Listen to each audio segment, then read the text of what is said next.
un raccourci. En plus, dans le débat, ils se sont exprimés, à l'exception de Julien Humbert qui nous rejoint à l'instant. Et par conséquent, on va pouvoir rentrer dans le vif du sujet et je vais leur donner la parole à tour de rôle.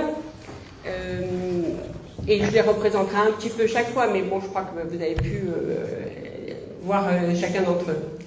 Le chef en politique, c'est ça le titre, hein, c'est le chef en politique, tiret, la Ve République peut-elle redevenir un remède à l'impuissance? Comment vous dire, on a connu questions plus ouvertes, moins orientées. Moi, elle m'a fait un peu penser, c'est une question qu'on pose dans bien des sondages, dans l'urgence et du tac au tac, difficile de ne pas fournir la réponse attendue. Bon, mais heureusement pour vous, cet après-midi, nos intervenants ne sont pas naïfs sur le sujet et ils et elles auront le temps d'argumenter, expliciter et même digresser. Je sens qu'ils sont très prêts à digresser d'ailleurs, à manier le concept dans tous les sens. Ils auront le temps de nous éclairer et nous de les interpeller. Donc digresser ça. Chaque terme de notre intitulé seront interrogés. Impuissance de qui? Ça déjà dans la partie participative de l'atelier, ça a déjà été évoqué.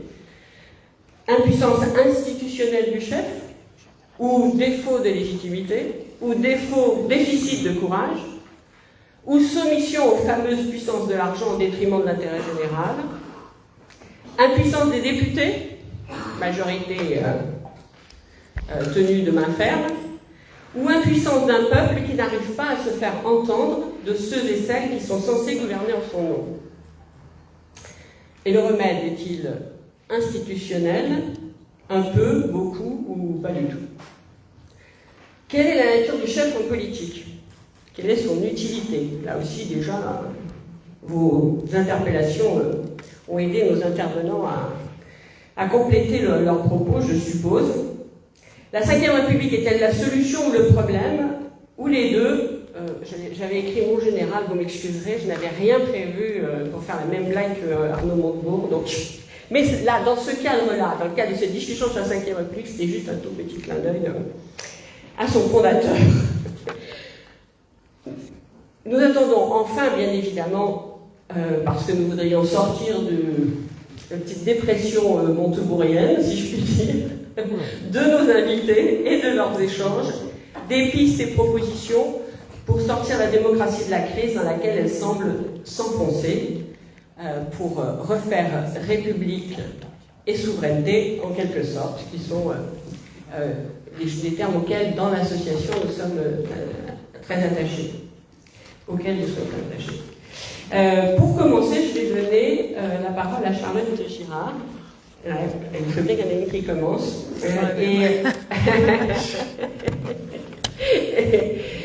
Maîtresse de conférence en droit public, comme on vous l'a déjà dit, et qui a été responsable du programme L'Avenir en commun, voilà, jusqu'à un parcours politique qui a été détaillé aussi un peu plus dans l'après-midi. Merci Charlotte encore d'avoir accepté d'être notre invitée. Merci beaucoup Catherine. Bon, effectivement, hein, tu l'as dit très bien, cette question est bizarrement posée, ou en tout cas, elle nous force en fait à réinterroger les postulats qu'elle porte. Parce que si il s'agit de l'impuissance que redoutait le général de Gaulle au début de la Ve République, il semblerait que la Ve République s'en soit bien sortie.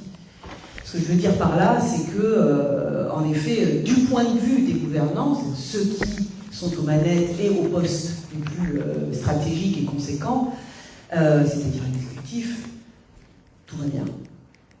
C'est-à-dire que même en situation minoritaire, comme c'est le cas aujourd'hui, ou majorité relative pour être sympa, ça marche quand même. On peut aller au bout d'un projet, d'une impulsion politique. On l'a vu avec, en particulier, les retraites. Voilà, l'exemple tout chaud, fumant encore, ça fonctionne quand même. Autrement dit, la Ve République est l'allié de la puissance de l'exécutif. Les institutions actuelles sont même pensées pour ça. c'est-à-dire pour remédier à l'impuissance que craignait le fondateur de la Cinquième.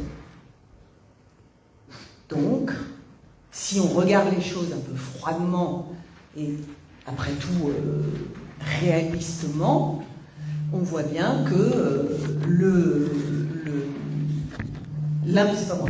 l'impuissance politique postulée du pouvoir exécutif n'existe pas. Le pouvoir actuel est un pouvoir libéral qui met aux normes le pays, aux normes libérales, néolibérales, et il y arrive très bien, grâce en particulier aux institutions telles qu'elles sont. En revanche, si impuissance il y a, on l'a vu aussi dans la crise des retraites, ce sera de l'autre côté, c'est-à-dire ceux qui ont tenté vainement de dire « mais non, on n'est pas du tout d'accord ». Et nous, on est majoritaire, en tout cas on pèse quelque chose. On pèse quelque chose, mais pas, en tout cas, pas exprimé suffisamment dans les urnes, donc ça c'est une question. Mais en tout cas, l'impuissance, et on a d'autres exemples que les retraites, si on va par là, l'impuissance démocratique de ces institutions-là, elle est avérée autant que la puissance exécutive dans ce pays.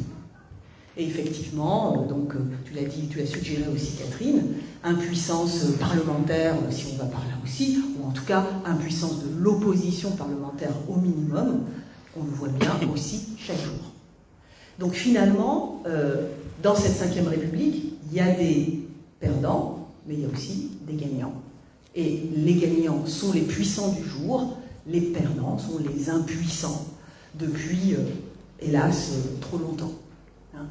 Et donc cette question-là, est-ce que tu veux qu'on aille, est-ce qu'on commence aussi à défricher le terrain pour la suite, c'est-à-dire quel remède? Est-ce que le remède doit être institutionnel? Il me semble que c'était la question que tu posais. Nécessairement, mais de la même manière que les institutions sont le résultat de choix politiques. Est-ce qu'on veut que la puissance change de camp, comme la peur change de camp, vous voyez? Et si oui, à ce moment-là, on décide qui doit être hérité de la puissance. Si on est dans une démocratie ou si on veut l'être, alors il faut qu'effectivement la puissance change de camp. Et reviennent, on en avait parlé aussi, grâce à quelques outils, on pourra en parler ensuite, reviennent ou retournent peut-être à celui qui, historiquement, devrait être, en tout cas depuis la Révolution française, devrait être le dépositaire de la souveraineté.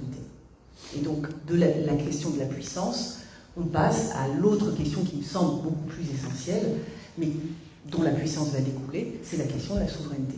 Où réside la souveraineté? Où doit résider la souveraineté? Et ça fait partie des choix politiques fondamentaux qu'un peuple, en démocratie, doit trancher.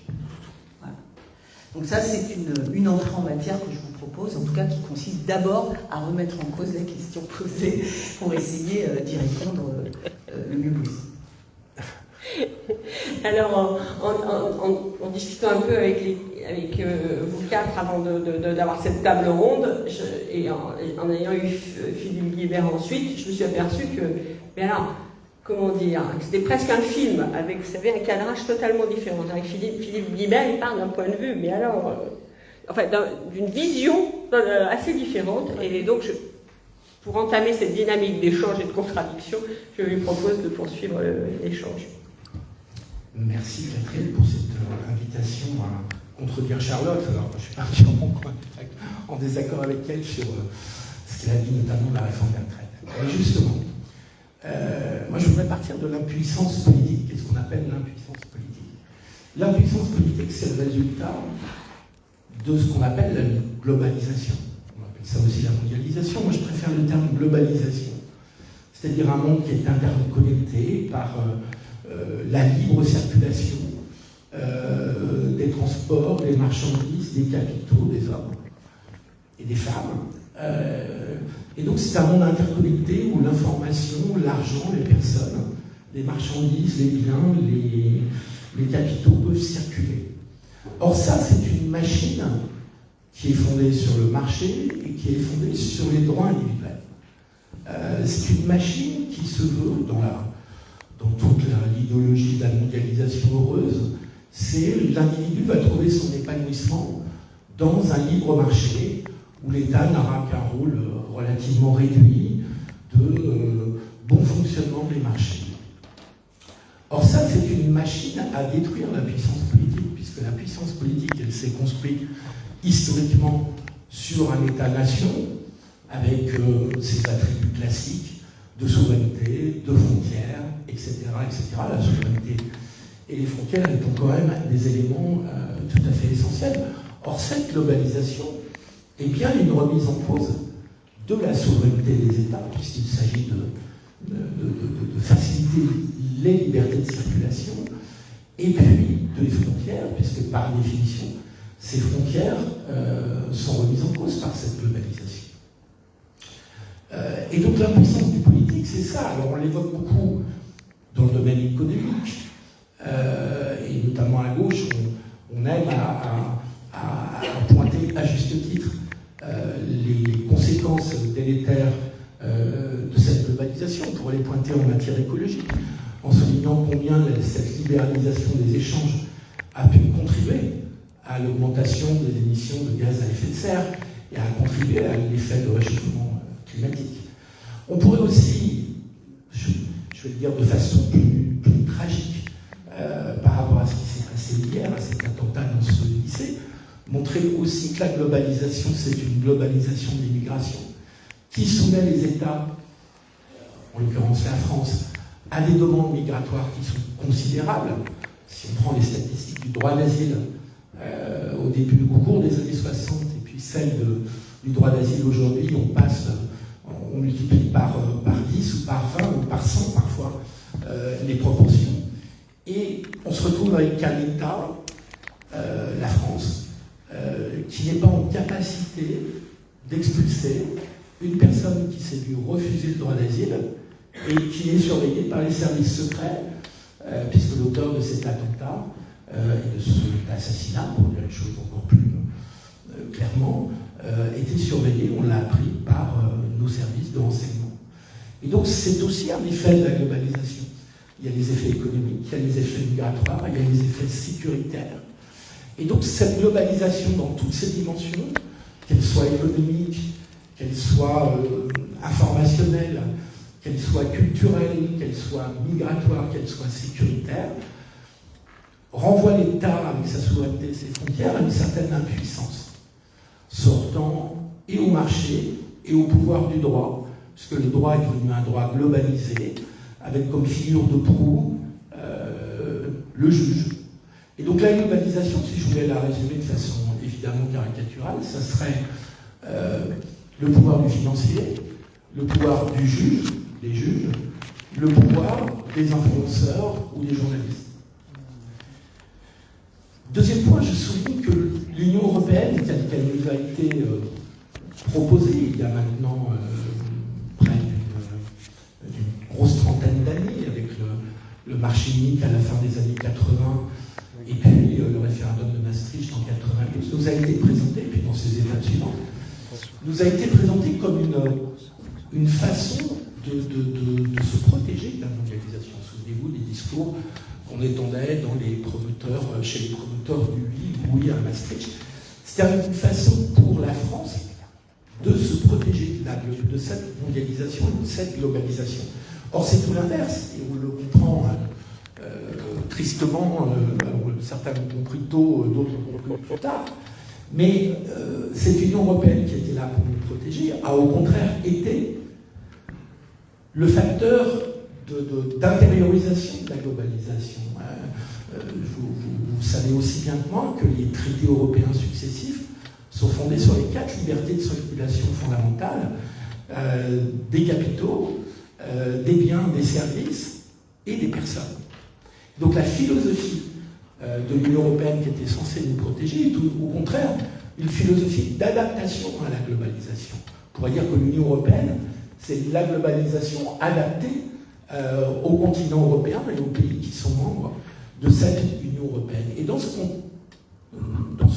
circonstances et dans ce contexte, la puissance politique est forcément se transforme en une puissance souveraine, mais simplement en moyen d'adaptation. C'est-à-dire que le rôle des politiques dans ce système-là, de la globalisation et de l'Union européenne nous donne des leaders, sinon des managers de l'adaptation. Avec une drôle de schizophrénie, prenez Emmanuel Macron. Emmanuel Macron, c'est à la fois un manager libéral, ça a déjà été dit, qui cherche à adapter la France aux normes de cette globalisation, et puis en même temps, c'est un urgentiste qui, à chaque crise qui est soit suscitée, soit amplifiée, accélérée par la globalisation, on pourrait parler du Covid, on pourrait parler de l'inflation, ce ne sont pas des facteurs internes qui suscitent ces crises, intervient comme un urgentiste. Et donc le chef politique d'un État qui n'est plus souverain, mais qui est dans un état d'adaptation, c'est de s'adapter aux normes, tout en étant l'urgentiste des crises que suscite ce même système, qu'il suscite ou qu'il accepte. Et donc on a un changement dans la nature même du leadership, depuis le président gaullien ou gaulo-mitterrandien jusqu'au président d'aujourd'hui. Alors, dans ce contexte-là, pour ne pas être trop long, parce que je crois qu'il faut que nous fassions des interventions, qu'est-ce que vient faire la Ve République? D'abord, la Ve République, je trouve que la Ve République n'existe pas. Il y en a eu au moins deux, on peut même dire trois. Il y a la République gaulienne, qui se régule par retour devant le peuple. 6 référendums organisés par le général de Gaulle en une grosse dizaine d'années de pouvoir, plus 2 dissolutions, avec un pouvoir du juge qui est beaucoup plus limité que ce que nous connaissons. Donc c'est la République gaulienne, disons la République, certains diront publicitaire, ou d'autres diront populaire ou référendaire. Et puis vous avez la deuxième Ve République, qui est dans la continuité, qui va de Pompidou jusqu'à Chirac, et qui est alors c'est un politiste dont le nom m'échappe, qui a trouvé cette expression de césaro-parlementarisme. C'est-à-dire c'est la République gaulienne, mais modérée par un retour du parlementarisme, avec en particulier un rôle des élections législatives et des cohabitations qui vont apparaître, qui limite le pouvoir du président de la République. De Gaulle lui-même avait failli perdre la majorité en 67 à quelques sièges. Pompidou n'aura pas ce problème, il gagnera largement en 73. Giscard d'Estaing frôlera la défaite en 1978, tout le monde l'a oublié, et Mitterrand connaîtra 2 cohabitations en 1986, puis en 1993, avant que Chirac lui-même connaisse une très longue cohabitation qui couvrira une bonne partie de son premier mandat, avec la dissolution perdue et le Premier ministre Lionel Jospin et la majorité de gauche plurielle. Et donc on a eu un système où on continue d'avoir quelques référendums. Tous les présidents en ont organisé un, sauf Giscard d'Estaing, jusqu'au référendum de 2005, par Chirac sur le TCA. Et en même temps, il y avait des cohabitations. Et puis on a une troisième, moi je l'appelle la Ve République bis, mais en fait c'est une... parce que je trouve que c'est plus tout à fait la Ve République, mais qui est en fait la troisième, qui est celle qui est instaurée par le quinquennat, mais surtout par le calendrier électoral qui va de pair avec le quinquennat. Et quel est l'effet pervers considérable? C'est que ça réduit considérablement l'expression de la souveraineté populaire. C'est une Ve République dans laquelle la souveraineté populaire, qui au départ était le principe de base, sous la République gaulienne, par le retour devant le peuple, est une république où l'expression de la souveraineté populaire n'intervient qu'une fois tous les 5 ans. Depuis le quinquennat, depuis Nicolas Sarkozy, qui a été le premier président à commencer un quinquennat, Chirac avait fait son 2e mandat en quinquennat, il n'y a plus eu de référendum, il n'y a plus eu de dissolution. Le calendrier électoral soumet le président de la République à une injonction contradictoire qui est que pour gagner au 2e tour, il doit rassembler, pour gagner aux législatives, il doit cliver et se revoyer sur sa base. Et ce calendrier électoral a cet effet très pervers, il a été conçu pour éviter les cohabitations. Il a cet effet très pervers que même quand le président ne fait pas campagne, quand il a suivi, c'était le cas d'Emmanuel Macron après sa réélection, ça produit quand même une majorité, fût-elle relative. Et cette majorité relative, à ce moment-là, s'appuie sur le dispositif de parlementarisme rationalisé. Ça conduit à quoi? Ça conduit à un président qui n'est plus du tout dans la fonction traditionnelle du chef, qui est de rassembler, de protéger, voire de donner une fierté au peuple, de cultiver l'affection populaire, comme le disait Machiavel, bien avant la démocratie. Ça donne un président manager qui est à l'abri des institutions, sans retour devant le peuple entre deux mandats, et qui, structurellement, est un président de l'adaptation ou un président urgentiste, adaptation à la globalisation dans le cadre de l'Union européenne, et urgentiste quand intervient une crise, le Covid, le quoi qu'il en coûte, l'inflation, le bouclier contre l'inflation, etc., etc. On pourrait même dire que les Gilets jaunes, c'est une crise indirectement liée à la globalisation. C'est quand même l'augmentation du prix de l'essence qui ne dépend pas de facteurs nationaux, mais de facteurs géopolitiques, qui a quand même eu pour conséquence indirecte la révolte des Gilets jaunes. Donc voilà le système tel que je le comprends, qui est un système où on n'est plus dans la conception traditionnelle du chef que je viens de rappeler, on n'est plus dans la conception traditionnelle de l'État-nation avec sa souveraineté, ses frontières et donc sa puissance politique.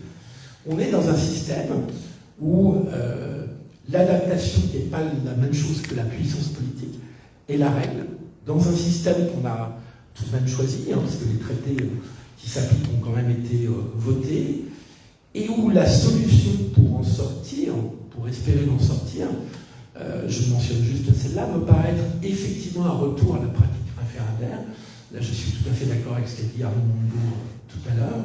Je pense que le référendum d'initiative populaire est l'aiguillon vraiment indispensable pour débloquer le système dans lequel nous sommes entrés, qui consiste à voter une fois tous les 5 ans, et entre les deux, il ne se passe pas grand-chose, et il n'y a plus ni référendum ni dissolution, mais que ça peut être l'aiguillon nécessaire pour que les futurs présidents se souviennent de la vraie fonction d'un chef légitime, qui est de rassembler, et non pas de jouer des divisions, de protéger, pas simplement de s'adapter à la globalisation, quitte à devenir l'urgentiste en cas de catastrophe, et retrouve donc les racines de ce que c'est qu'un chef légitime. Voilà ce que je voulais vous dire dans cette présentation. Je ne sais pas si c'est contradictoire avec ce qu'a dit Charlotte, mais tout au moins, il me semble que dans le cadre de la Ve République, on a encore les moyens de redonner un coup de fouet, un aiguillon, pour retrouver une pratique qui redonne une expression à la souveraineté populaire. Alors, je ne sais pas si c'est contradictoire ou pas. En fait, on pourrait dire qu'on ne donne pas exactement au mot le même sens. Ça, c'était bien ça mon idée sur vos angles de vision. On pourrait dire, pour résumer et éventuellement vous rapprocher, si c'est possible, sur certains sujets, que la puissance publique n'est jouée, n'est utilisée que quand elle va dans le sens de l'adaptation à une mondialisation financière, et donc quand elle est au service des puissances de l'argent, de l'économie mondiale, je ne sais pas. Mais voilà. Donc effectivement, c'est pas qu'on joue sur les mots, mais c'est que on exerce la puissance publique, le plus souvent au détriment des nations et des peuples, pour répondre à des intérêts qui ne sont pas l'intérêt général, donc qui ne sont pas l'expression de la souveraineté. Sans oublier les libertés individuelles qui jouent un rôle important. C'est indéniable. Et dans vos obstacles, je vois bien qu'il y a des réponses qui avancent sur des modifications institutionnelles, mais on sent bien que ça ne suffira point. Enfin, c'est ce que je commence à saisir. Et alors, du coup, je me tourne. Alors, Philippe Guibert, il est enseignant à HIEP et chroniqueur télé. Et il a écrit un livre que vous ne pourrez pas acheter, alors que les autres, vous pourrez, qui s'appelle L'univers enchaîné. Il est écrit, effectivement. Il est écrit, mais pas encore publié. Ça, il viendra. Sinon, je vous rappelle que nous avons une librairie fournie et des possibilités dédicaces après, donc c'est formidable.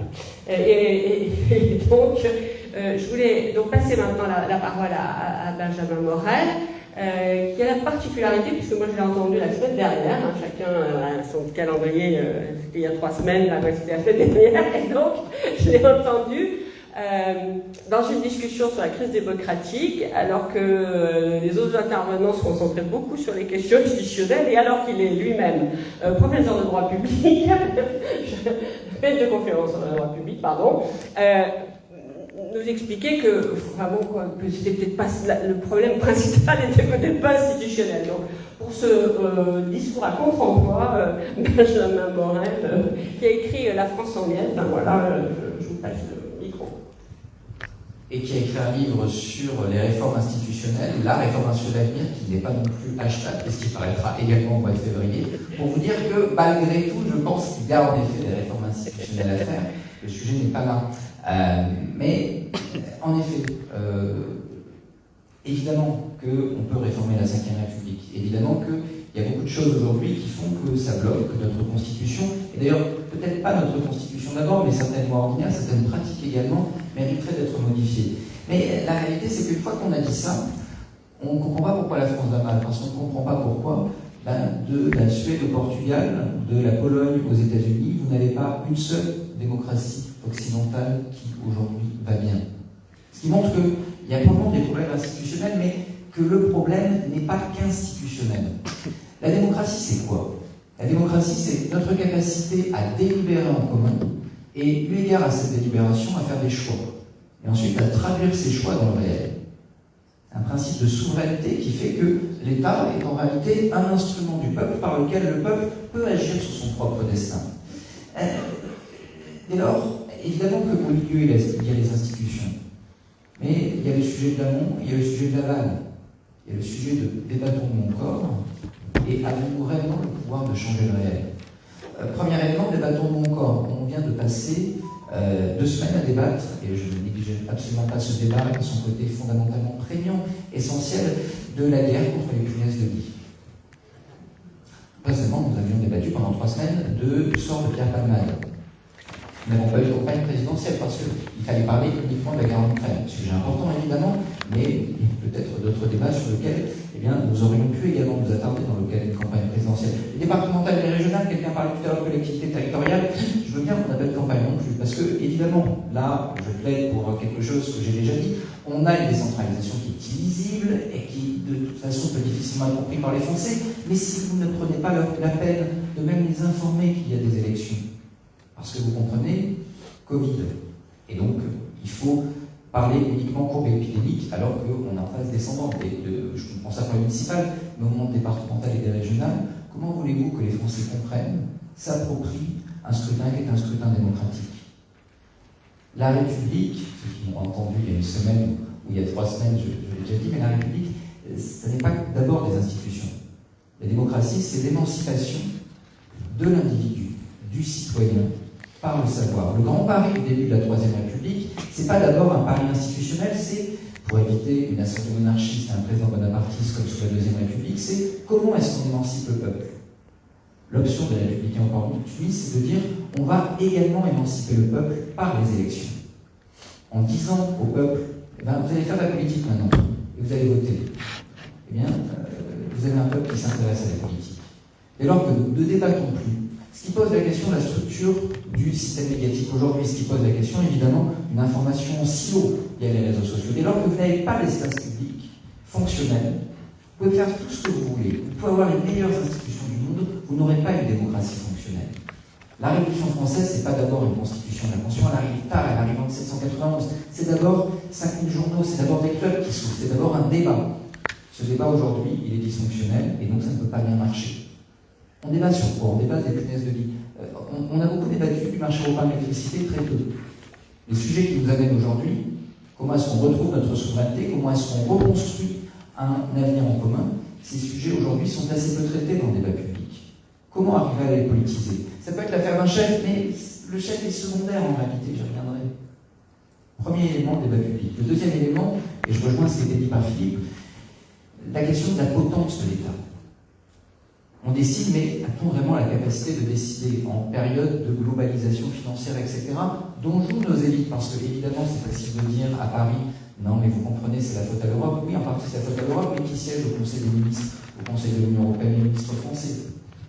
Alors, ils font mal parfois leur job, c'est-à-dire qu'ils ne construisent pas en amont les décisions, ça c'est un autre sujet, parfois ils les approuvent. Donc, oui, c'est la faute à l'Europe, mais l'Europe, c'est aussi un peu notre faute. Et donc là, il y a la nécessité de repenser aujourd'hui une vision qui est une vision souveraine, ce qui implique d'interroger les fondements qui sont ceux de l'européanisation, de la mondialisation. Je sais qu'en la matière, je prêche chez les seuls convaincus, mais également de la manière dont on conçoit les pouvoirs publics. 2 points. Moi, j'ai été très marqué par le débat qu'on a eu, on reviendra sur le référendum, je suis fondamentalement favorable, le problème n'est pas là, bien au contraire. J'étais très très marqué par le débat qu'on a eu sur l'IVG. Je veux bien qu'on constitutionnalise l'IVG, c'est pas un problème. Mais vous avez la décision d'un juge américain. Très bien, donc acte. Première réflexion en France, attention, les États-Unis remettent en cause l'IVG. Alors déjà, c'est plus compliqué la décision du juge américain, mais c'est pas les États-Unis, c'est pas le peuple américain. Ce qui remet en cause l'IVG, c'est le juge américain. Première réflexion en France, vite, gardons-nous de ce peuple méchant qui potentiellement demain pourrait remettre en cause l'IVG, donnons du pouvoir au juge. Tous les RIC sur l'IVG aux États-Unis ont été négatifs. Tous ont refusé d'interdire l'IVG. Donc vous voyez que le problème aux États-Unis, ce n'est pas le peuple, c'est le juge. On engonce le politique. On engonce le politique à travers, en réalité, une couche de bureaucratie et une couche de ce qu'on appelle l'état de droit, mais de manière extrêmement, en réalité, tératologique, parce que l'état de droit, c'est pas ça. L'état de droit, c'est pas de donner au juge ce que l'on refuse de décider en interne, ce qu'on refuse de politiser. Et donc ça, c'est un vrai problème. Quelques conseils de lecture. Lisez un livre qui est totalement illisible, désolé pour ça, les heures que vous avez passées à vous dire que j'ai donné un très mauvais conseil de lecture, mais un livre de Niklas Luhmann, qui est un sociologue allemand. Que dit Luhmann? Il dit, voilà, moins le politique est légitime, plus il a besoin, en réalité, d'accroître les procédures. Parce que si je prends une décision, moi, président, je ferai une réforme des retraites, très bien. Cette décision est fondamentalement pas populaire. Vous avez raison, elle n'est pas populaire. Pour que, in fine, cette décision produise une norme que moi je vais appliquer parce que je juge qu'elle n'est pas politique, que c'est de la norme. Le politique va construire une couche de procédure, il va bureaucratiser, il va construire des autorités administratives indépendantes, tout un tas en réalité d'instruments qui vont permettre de donner le sentiment que ce n'est plus une décision politique. Plus mon politique est en crise, plus il a besoin de neutraliser ses décisions.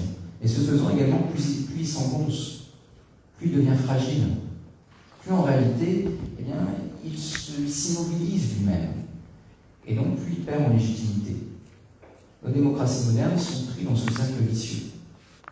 Plus les décisions sont illégitimes, sont vécues comme telles, plus vous avez des décisions qui s'envolent dans la procédure, plus elles apparaissent inefficaces, plus il faut rajouter une nouvelle couche de procédure qui fragilise in fine la légitimité. Dans cette perspective-là, le chef peut avoir un rôle. Et la réalité, c'est que sous la Ve République, il est à la fois potentiellement une chance et un danger. Parce que, évidemment, lisez Raoul Girardet sur Mythe et mythologie politique sur le général de Gaulle. De Gaulle est un homme sauveur. Il est celui qui sauve la France en 1940, qui la sauve en 1958, et ses successeurs, les élections présidentielles, sont une sorte de répétition de petits 18 juin. Seulement, le problème, c'est que quand le politique ne peut plus, il crée une forme de désaffection. Il donne le sentiment que ce moment d'espoir qu'a été les élections est forcément un espoir déçu. Et donc, on passe de l'euphorie des présidentielles à la dépression pendant 4 ans et demi. Et ça, aujourd'hui, c'est quelque chose qui fondamentalement nous fragilise. On parlait du référendum, et je conclurai là-dessus. Le référendum est quelque chose qui m'apparaît essentiel, fondamental, mais attention de ne pas non plus lui donner le même rôle. Je suis très marqué par, qu'on le veuille, moi, sur l'immigration ou pas, je suis très marqué par les débats que nous avons actuellement sur une nouvelle loi concernant l'immigration. Ok, très bien. Donc, on fait sauter les cadres constitutionnels, c'est pas possible aujourd'hui, admettons que ça le soit. Vous avez une loi sur l'immigration, mais c'est merveilleux. Elle est quand même soumise à la CEDH. Ça ne change rien là-dessus. Croyez vraiment que vous allez avoir plus de visas consulaires si jamais vous avez une loi votée par référendum? On a eu 29 lois depuis 1980 sur l'immigration. On en a en moyenne une toutes les 3 ans. La plupart du temps, elle permet à un ministre d'avoir son nom en bas d'une loi sur l'immigration qui dit « Moi maintenant, je vais régler la question de l'immigration ». Ça ne la rend pas plus efficace.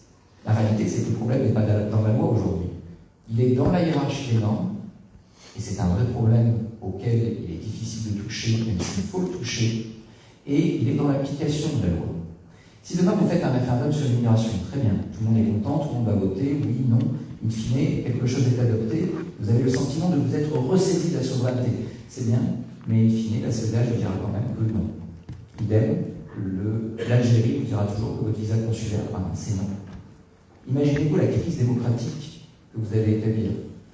Il y a des problèmes institutionnels. Il faut régler ces problèmes institutionnels. Oui, il faut faire des référendums. Mais vous ne réenchantez, vous ne redonnez du sens à la démocratie qu'à condition de donner du pouvoir politique. Ce pouvoir peut être enrichi par des outils, Mais in fine, si vous ne leur donnez pas, vous risquez également beaucoup plus de créer de la frustration démocratique. Et cette frustration démocratique-là, eh bien, je crains qu'in fine, elle soit dangereuse. Merci. Donc on a, voyez, hein, il y a 3 discours et quand je disais des focales fort différentes, c'est une évidence. Notre dernier invité est donc Julien Aubert, qui est devenu mon voisin d'un coup de voiture, puisqu'il est du Vaucluse, un peu plus au sud, paraît-il. Enfin bon, je ne vais pas faire de jalousie provençale, si je puis dire. Et il est le président de Oser la France, comme on l'a indiqué, ancien député.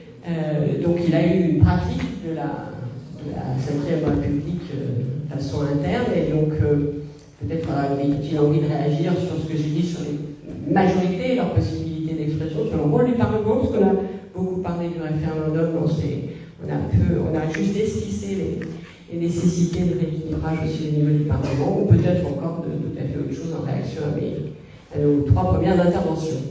Surprise. Effectivement, la Provence s'arrête à Montélimar, puisque c'est là où s'arrête l'Olivier. Et vous faites du bon nougat, même si on fait du meilleur nougat à Sceaux, qui est mon village. Ça, c'est bon pour la publicité. Alors Coluche, lorsqu'il racontait des histoires, commençait toujours en disant c'est l'histoire d'un mec. Donc je vais essayer de faire la même chose. C'est l'histoire d'un mec qui va voir les docteurs parce qu'il est impuissant.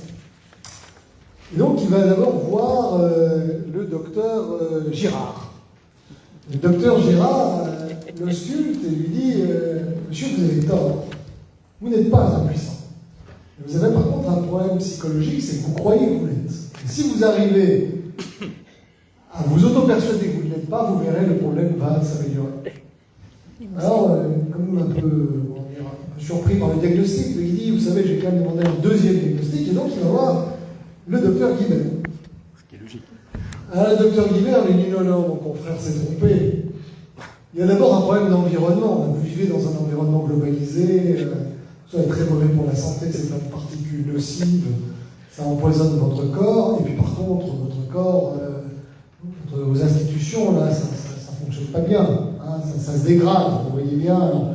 Est-ce qu'il y a un lien entre l'environnement dans lequel vous vivez ou votre situation? Mais voilà, je dirais l'explication de votre impuissance, c'est effectivement votre environnement, et puis bon, vous avez quand même un problème physique, monsieur, je suis désolé. Bon, le diagnostic, il dit, je vais voir un 3e docteur, et donc il va voir le docteur Morel. Alors, le docteur Morel lui dit, écoutez, oui, il y a un problème d'environnement, ça je confirme, le docteur Guibert, mais alors, sur le corps, il s'est complètement trompé, c'est pas du tout un problème physique, c'est un problème d'hygiène. Vous avez une mauvaise hygiène, monsieur, démocratique. Hein, vous vous concentrez, vous mangez trop, et du coup, vous oubliez la chose. Voilà la raison pour laquelle peut-être vous êtes impuissant. Après ce petit résumé de la manière dont j'ai perçu les différents diagnostics autour de la table, moi je vais essayer de faire un diagnostic comparé. Alors, si on est sur un problème d'environnement, la science devrait prouver que si 2 corps sont dans le même environnement, ils devraient produire les mêmes effets. Et donc je vais prendre un autre pays qui se trouve dans le même environnement que nous et voir si lui aussi est impuissant. Et donc je pose la question, est-ce que l'Allemagne, qui est dans un monde globalisé et qui est en Europe, est impuissante? Pas tout à fait. L'Allemagne a été capable de prendre des décisions très courageuses, ou en tout cas très, je dirais, tranchées, qu'on soit d'accord ou pas, mais vous avez vu les réformes Schröder en matière sociale et économique, plus ou moins d'accord, enfin, ils l'ont fait.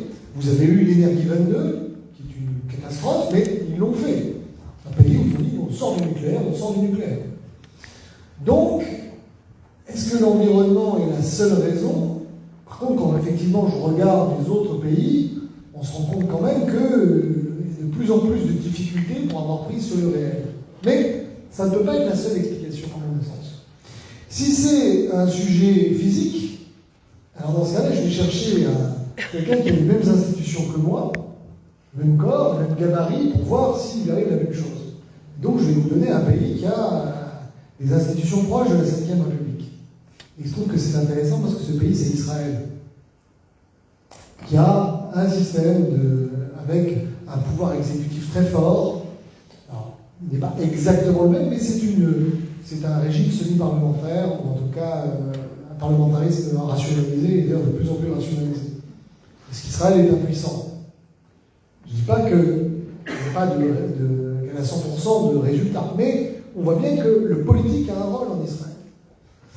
Voilà pourquoi l'argument physique ne me convainc pas, et me convainc encore moins d'ailleurs que je dirais l'argument environnemental. Et donc moi je dirais que c'est un problème psychologique. Je dirais que la principale, d'ailleurs c'est dans la question, c'est-à-dire que quand on lit la question, j'ai fait attention à ce moyen, je lis donc, le chef en politique, la Ve République, peut-elle redevenir un remède à l'impuissance? Sous-entendu, nous sommes impuissants, ce qu'il faudrait prouver, je l'ai pris comme présupposé. Et deuxièmement, c'est que c'est la Ve République qui, par le passé, a été un remède à l'impuissance. J'ai envie de vous poser une question. Est-ce que c'est la Ve République ou est-ce que c'est Charles de Gaulle qui a été un remède à l'impuissance? Et est-ce que c'est Charles de Gaulle qui est fabriqué par la Ve République ou c'est la Ve République qui est fabriquée par de Gaulle? En posant la question, vous voyez bien que vous avez la réponse. Pourquoi je dis que c'est un problème psychologique? Parce que si vous avez des responsables politiques qui veulent utiliser les leviers qu'ils ont dans les mains, oui, vous avez un problème d'environnement, mais vous pouvez en changer. Un exemple, le Brexit britannique. Ils estimaient que leur environnement était contaminé, ils ont décidé, et contrairement à nous, ils ont respecté la volonté du peuple. Donc c'est possible. Si c'est possible pour les Britanniques, moi je suis contre le Brexit, mais il y a des moyens de changer l'environnement. Alors évidemment, on ne changera pas tout, parce qu'il reste un environnement globalisé, mais en tout cas, on peut prendre des décisions. Et puis, effectivement, il y a des sujets sur physique, sur le corps. Je suis d'accord avec ce qui a été dit. Le quinquennat a été une erreur, l'inversion du calendrier a été une erreur, la montée du Conseil constitutionnel a fait beaucoup de mal. Tous ces éléments-là, on peut revenir dessus si on a la volonté politique. Voilà pourquoi, si je reprends le diagnostic de départ, et je dirais à ce mec qui m'a été envoyé par Coluche, que, effectivement, les trois docteurs ont raison. Il a l'impression, comme ça, parce que je n'aurai pas de problème, personne va me tomber dessus en disant « C'est drôle ce type avec ses histoires, mais vraiment, je vais lui raconter n'importe quoi. C'est sûr qu'il a été député, oui, mais bon, c'est un type de PACA, donc c'est pas sérieux. Oui, le docteur Girard a raison. Nous croyons, nous sommes auto-persuadés que nous sommes impuissants parce que nous avons des responsables politiques qui ne prennent pas les décisions que nous souhaitons. Mais ils pourraient. Oui, il y a un problème d'environnement et parce que nous refusons d'essayer d'en changer, nous y restons. Nous ne bougeons pas. On a un environnement pollué, on essaie d'y rester ou on n'essaie même pas de nettoyer les particules. Et oui, nous avons un problème physique et il faudrait peut-être effectivement faire un peu d'exercice pour remonter le taux d'hormones. Républicaine et démocratique, bien évidemment. Merci. Alors, je dois avouer que je n'avais pas imaginé de convergence entre Julien Aubert et Charles Girard, mais finalement, c'est le diagnostic psychologique. Ce qui manquerait le plus à nos dirigeants, c'est le courage, si j'ai bien compris, c'est l'envie d'y aller, c'est l'envie de décider. On n'en est certainement pas loin, hein, mais c'est bien ça l'idée, c'est ils n'exercent la puissance publique que pour se soumettre, ce qui est un problème. Peut-être quand même que la question de l'Allemagne est un exemple un peu biaisé. Non pas parce que ce que Julien Aubert a dit est faux, c'est particulièrement vrai. Mais ça n'est vrai que parce que l'Allemagne est le chef de l'Europe, qu'elle a mis l'Union européenne à son service, et que donc, dans un environnement qui est défavorable, et qui finira par lui être défavorable aussi d'ailleurs, à mon sens, qu'elle a mis tout ça à son service, qu'elle donne le sentiment d'en sortir, et que par ce marché, elle bénéficie, ça a été évoqué par Montebourg dans son entretien, de la coupable lâcheté des dirigeants français qui, chaque fois qu'il faut défendre l'intérêt de notre pays, sont capables de courber la tête. Mais voilà, c'était juste pour dire que l'Allemagne, c'est vraiment effectivement un exemple très particulier dans l'Union européenne. Un autre ? Oui, un autre exemple. L'Espagne qui est sortie du marché de l'électricité, preuve que c'est faisable. Les pays scandinaves qui ont pris des positions en politique migratoire, je dirais à 180 degrés par rapport à leur ADN social-démocrate. Ça prouve bien que ce ne sont pas des gros pays, ce sont des pays moins puissants que nous. Ça veut dire quand même qu'il y en a certains qui arrivent à le faire, alors que nous, on organise un débat pour savoir si on va faire un référendum sur l'immigration qui nous permettrait ensuite d'élaborer peut-être une feuille de route pour voir ce qu'on fait. Oui, non, mais je pense qu'effectivement, dans toutes vos interventions, la volonté politique, le fait d'avoir envie d'emprunter un chemin est une question tout à fait centrale. Il me semble quand même que, pour prendre un exemple historique, et vous me direz si c'est que la question de la démocratie, c'est aussi celle des contre-pouvoirs. Donc, c'est peut-être débouché sur vos propositions pour améliorer. Alors, normalement, le mouvement social est un contre-pouvoir. On a un vrai problème quand un président de la République, après des semaines de manifestations d'un mouvement, à la fois qui met des millions de gens dans la rue et qui par ailleurs est majoritaire dans l'opinion, n'entend rien, c'est-à-dire n'amende rien, ne change rien à sa conduite à tenir. Donc là, on a effectivement, me semble-t-il, un problème démocratique, puisque malgré un contre-pouvoir qui s'est exprimé, il a été totalement écrasé. Mais si on reprend dans l'histoire, par exemple, bon, alors c'est une histoire que je connais mieux, hein, David Dégouille me pardonnera, mais Léon Blum n'aurait rien fait, dans le sens de ce que nous, enfin moi, crois qu'il était nécessaire de faire à l'époque pour le pays, s'il n'y avait pas eu 4 millions de grévistes. C'est-à-dire qu'en fait, la capacité d'être courageux, c'est aussi quelque chose qui s'appuie sur le mouvement social, quand c'est des réformes sociales qui vont à l'encontre d'intérêts économiques installés.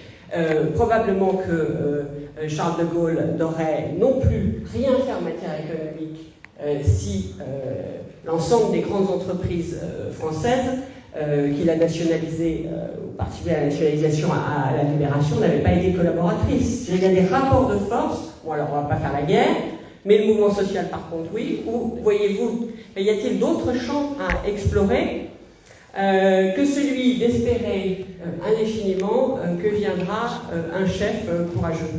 Ou faut-il absolument lancer un avis de recherche pour un chef courageux? Charlotte? J'ai toujours la mauvaise place. Ah, mais non, je peux le... C'est le problème d'être une femme dans une assemblée d'hommes. On vous donne la parole tout de suite. Non, mais je peux la passer assez vite, si tu veux. Bon, non, mais maintenant que je l'ai, je la prends. On ne sait jamais. Alors, pour répondre à cette question de comment faire, etc., on a eu, dans les interventions successives, plusieurs suggestions, mais il y en avait au moins, je crois, 3 sur 4 qui étaient assez favorables à l'hypothèse d'un référendum d'initiative citoyenne, avec cet espoir que la possibilité pour le peuple ainsi de finalement fixer une sorte d'agenda politique. Parce que c'est ça, un ordre du jour. Un RIC, référendum d'initiative citoyenne, c'est ça. Il peut porter sur des lois, il peut porter peut-être même, on peut l'imaginer, hein, soyons fous, sur la Constitution elle-même. Référendum d'initiative citoyenne constituante. Référendum d'initiative citoyenne législatif. Tout ça, c'est des choses à régler, à décider, justement. Mais on voit bien que là, on met le doigt dans un engrenage très intéressant du point de vue de la réappropriation du pouvoir, comme le disait Benjamin, parce que c'est pas tout d'avoir un référendum, un droit de dire oui ou non. Encore faut-il que ce soit réellement reprendre, récupérer du pouvoir. Et donc, imaginez un RIC constituant, et tout de suite, ça change potentiellement la face du pays, voire la face du monde. Et donc là, pourquoi pas, c'est-à-dire que là je retombe sur ce que disait Philippe, sur l'hypothèse selon laquelle on n'est pas obligé de changer de constitution, peut-être qu'un RIC suffit. Moi je ne sais pas, je ne crois pas, mais ça on pourra en discuter, mais on peut se mettre d'accord sur le fait qu'un référendum d'initiative citoyenne puisse être une sorte de mesure transitoire. On dit, voilà, on introduit dans la Constitution actuelle, en dépit de tout, toutes choses égales par ailleurs, un RIC pour lequel on fait le pari qu'il sera susceptible d'entraîner beaucoup plus que la simple révision constitutionnelle. Plus, c'est-à-dire un changement de constitution, et pas un changement partiel d'un bout de la constitution. Vous comprenez, vous voyez l'idée. C'est que le RIC devienne finalement une sorte de cheval de Troie dans les institutions actuelles, dans la Constitution actuelle. Ça peut être une stratégie de transformation assez radicale. D'ailleurs, les Gilets jaunes ne s'y sont pas trompés. Hein. Quand ils proposent le RIC, ils imaginent qu'on puisse aller plus loin. En tout cas, que ce soit une forme de préalable à quelque chose de beaucoup plus conséquent, de beaucoup plus radical.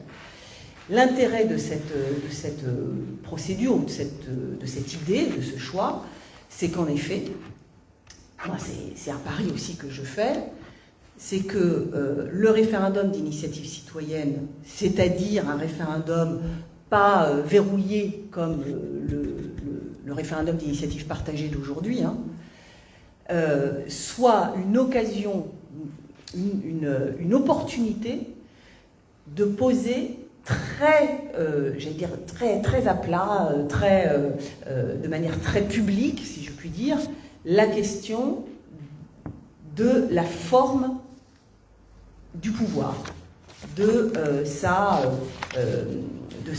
distribution, bref, c'est la grande question institutionnelle. L'intérêt ensuite, c'est quelque chose de beaucoup plus symbolique, c'est qu'à l'occasion d'un référendum dont l'objet serait de transformer peut-être beaucoup plus radicalement la Constitution, eh bien on puisse s'engager dans un processus constituant effectif, de longue haleine, etc., qui permette, et c'est là qu'est la question symbolique, de reconstituer le peuple lui-même.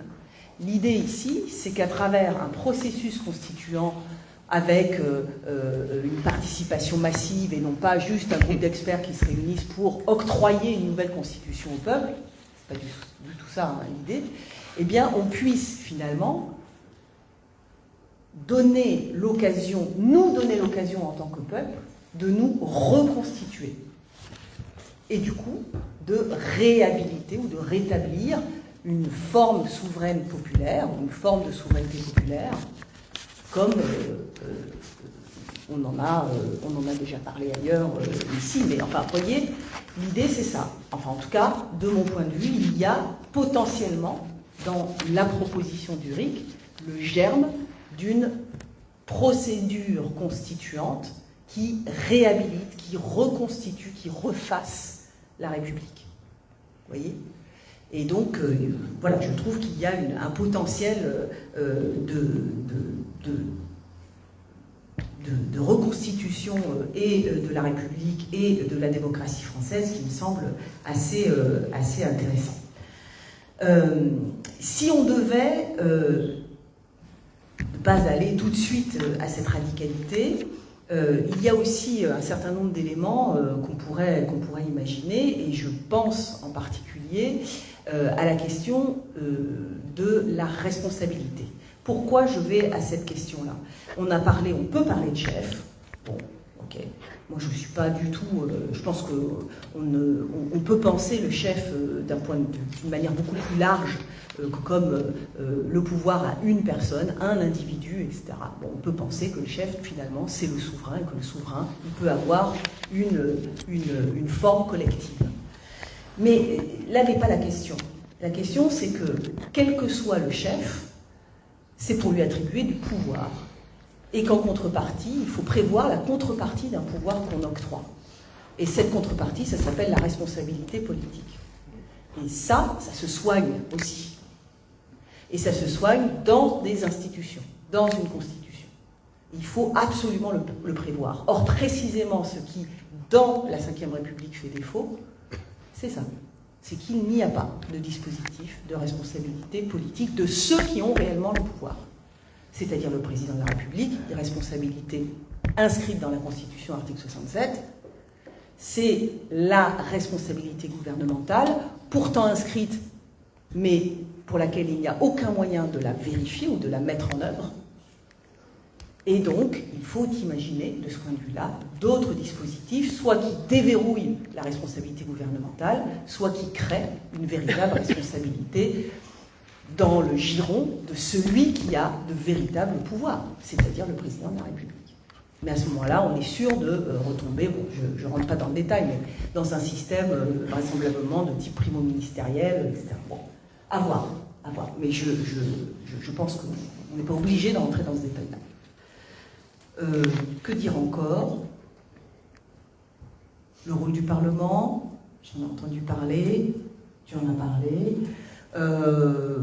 Sans doute, bien sûr, que le Parlement a des raisons d'être revalorisé, remusclé, et ce, précisément pour mettre en œuvre une responsabilité gouvernementale. C'est-à-dire qu'un Parlement qui est spectral, comme aujourd'hui, est un Parlement qui aurait vraisemblablement assez peu de légitimité pour remettre en cause une responsabilité gouvernementale.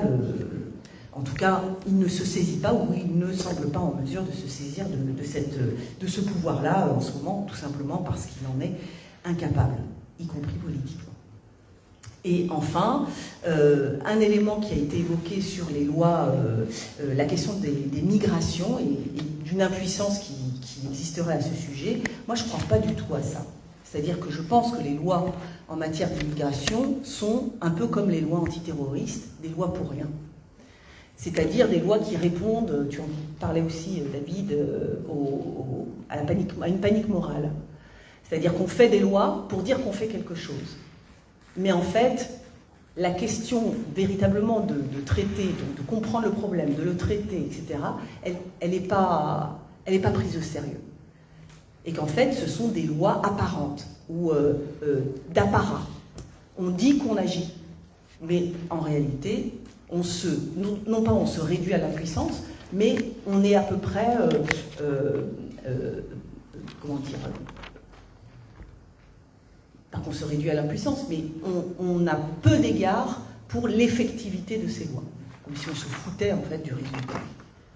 Et donc ça me semble être aussi une forme de manipulation plutôt qu'une forme d'action politique conséquente. Donc, pour revenir à ce que tu disais, Catherine, je suis absolument d'accord, il y a aussi une question de volonté politique, mais j'allais dire annoncée, affichée, sincère, qui en réalité ne s'exprime pas ou s'exprime d'une manière manipulatoire, fausse, etc., et qui est parfaitement délétère pour le système démocratique. Voilà, j'en reste là, et je passe la parole à qui tu veux. Eh ben, je vais la passer à Julien Aubert pour inverser, parce que sinon on va me dire que j'aurais fait le même... voilà, donc... Alors, je vais réagir à ce qui a été dit, parce que c'est bien de rentrer dans les... Je dirais dans les... discuter. Dans les discussions, voilà.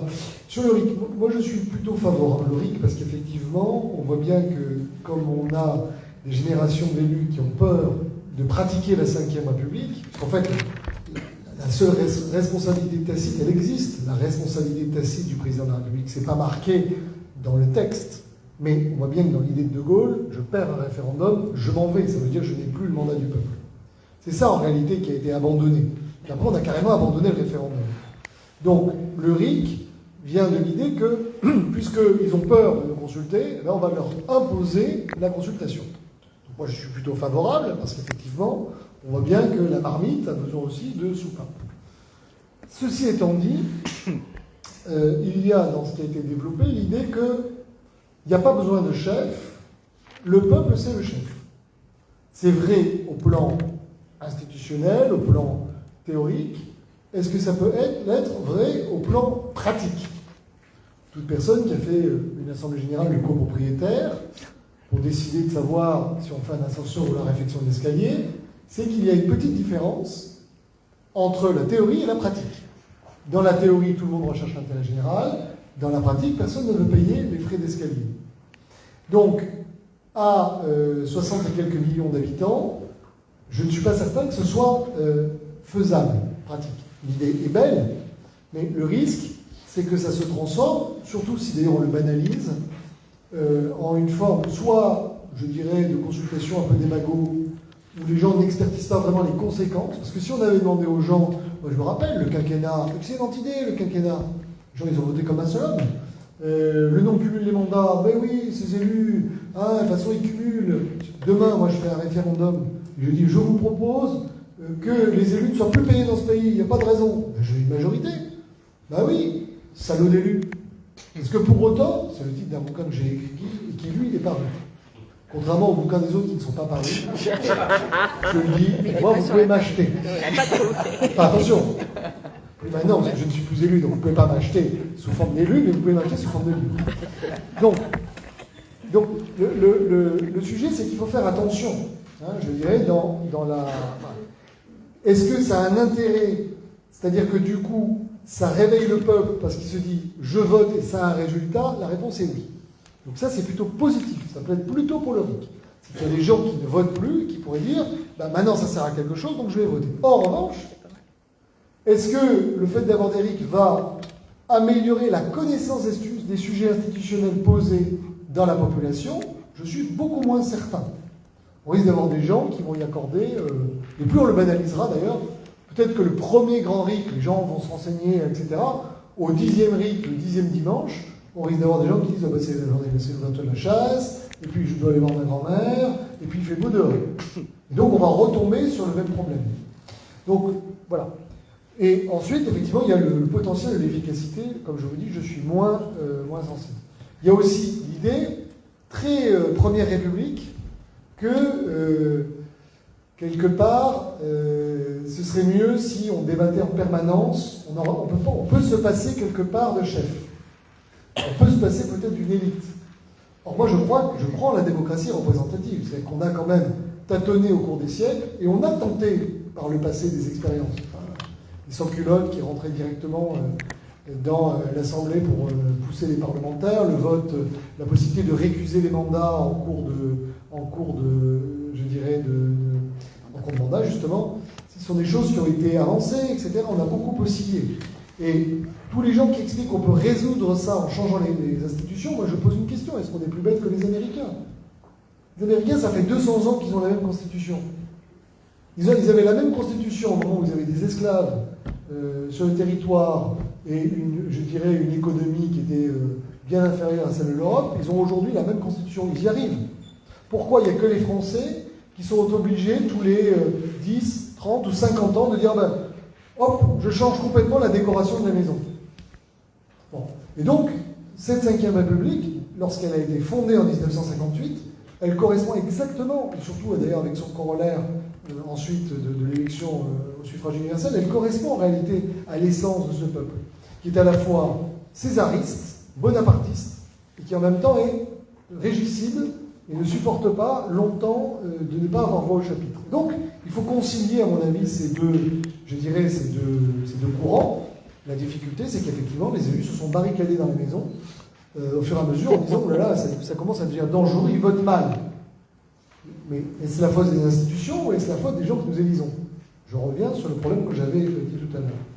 D'autant que si on réfléchit en théorie et qu'on dit ben, c'est le peuple le véritable chef, donc il doit être responsable, puisque dans un système institutionnel, dès qu'on a un pouvoir, il y a une responsabilité en face. Alors le peuple est responsable devant qui? Il peut être responsable devant personne. Est-ce que pour autant il n'a pas de responsabilité? Bien si.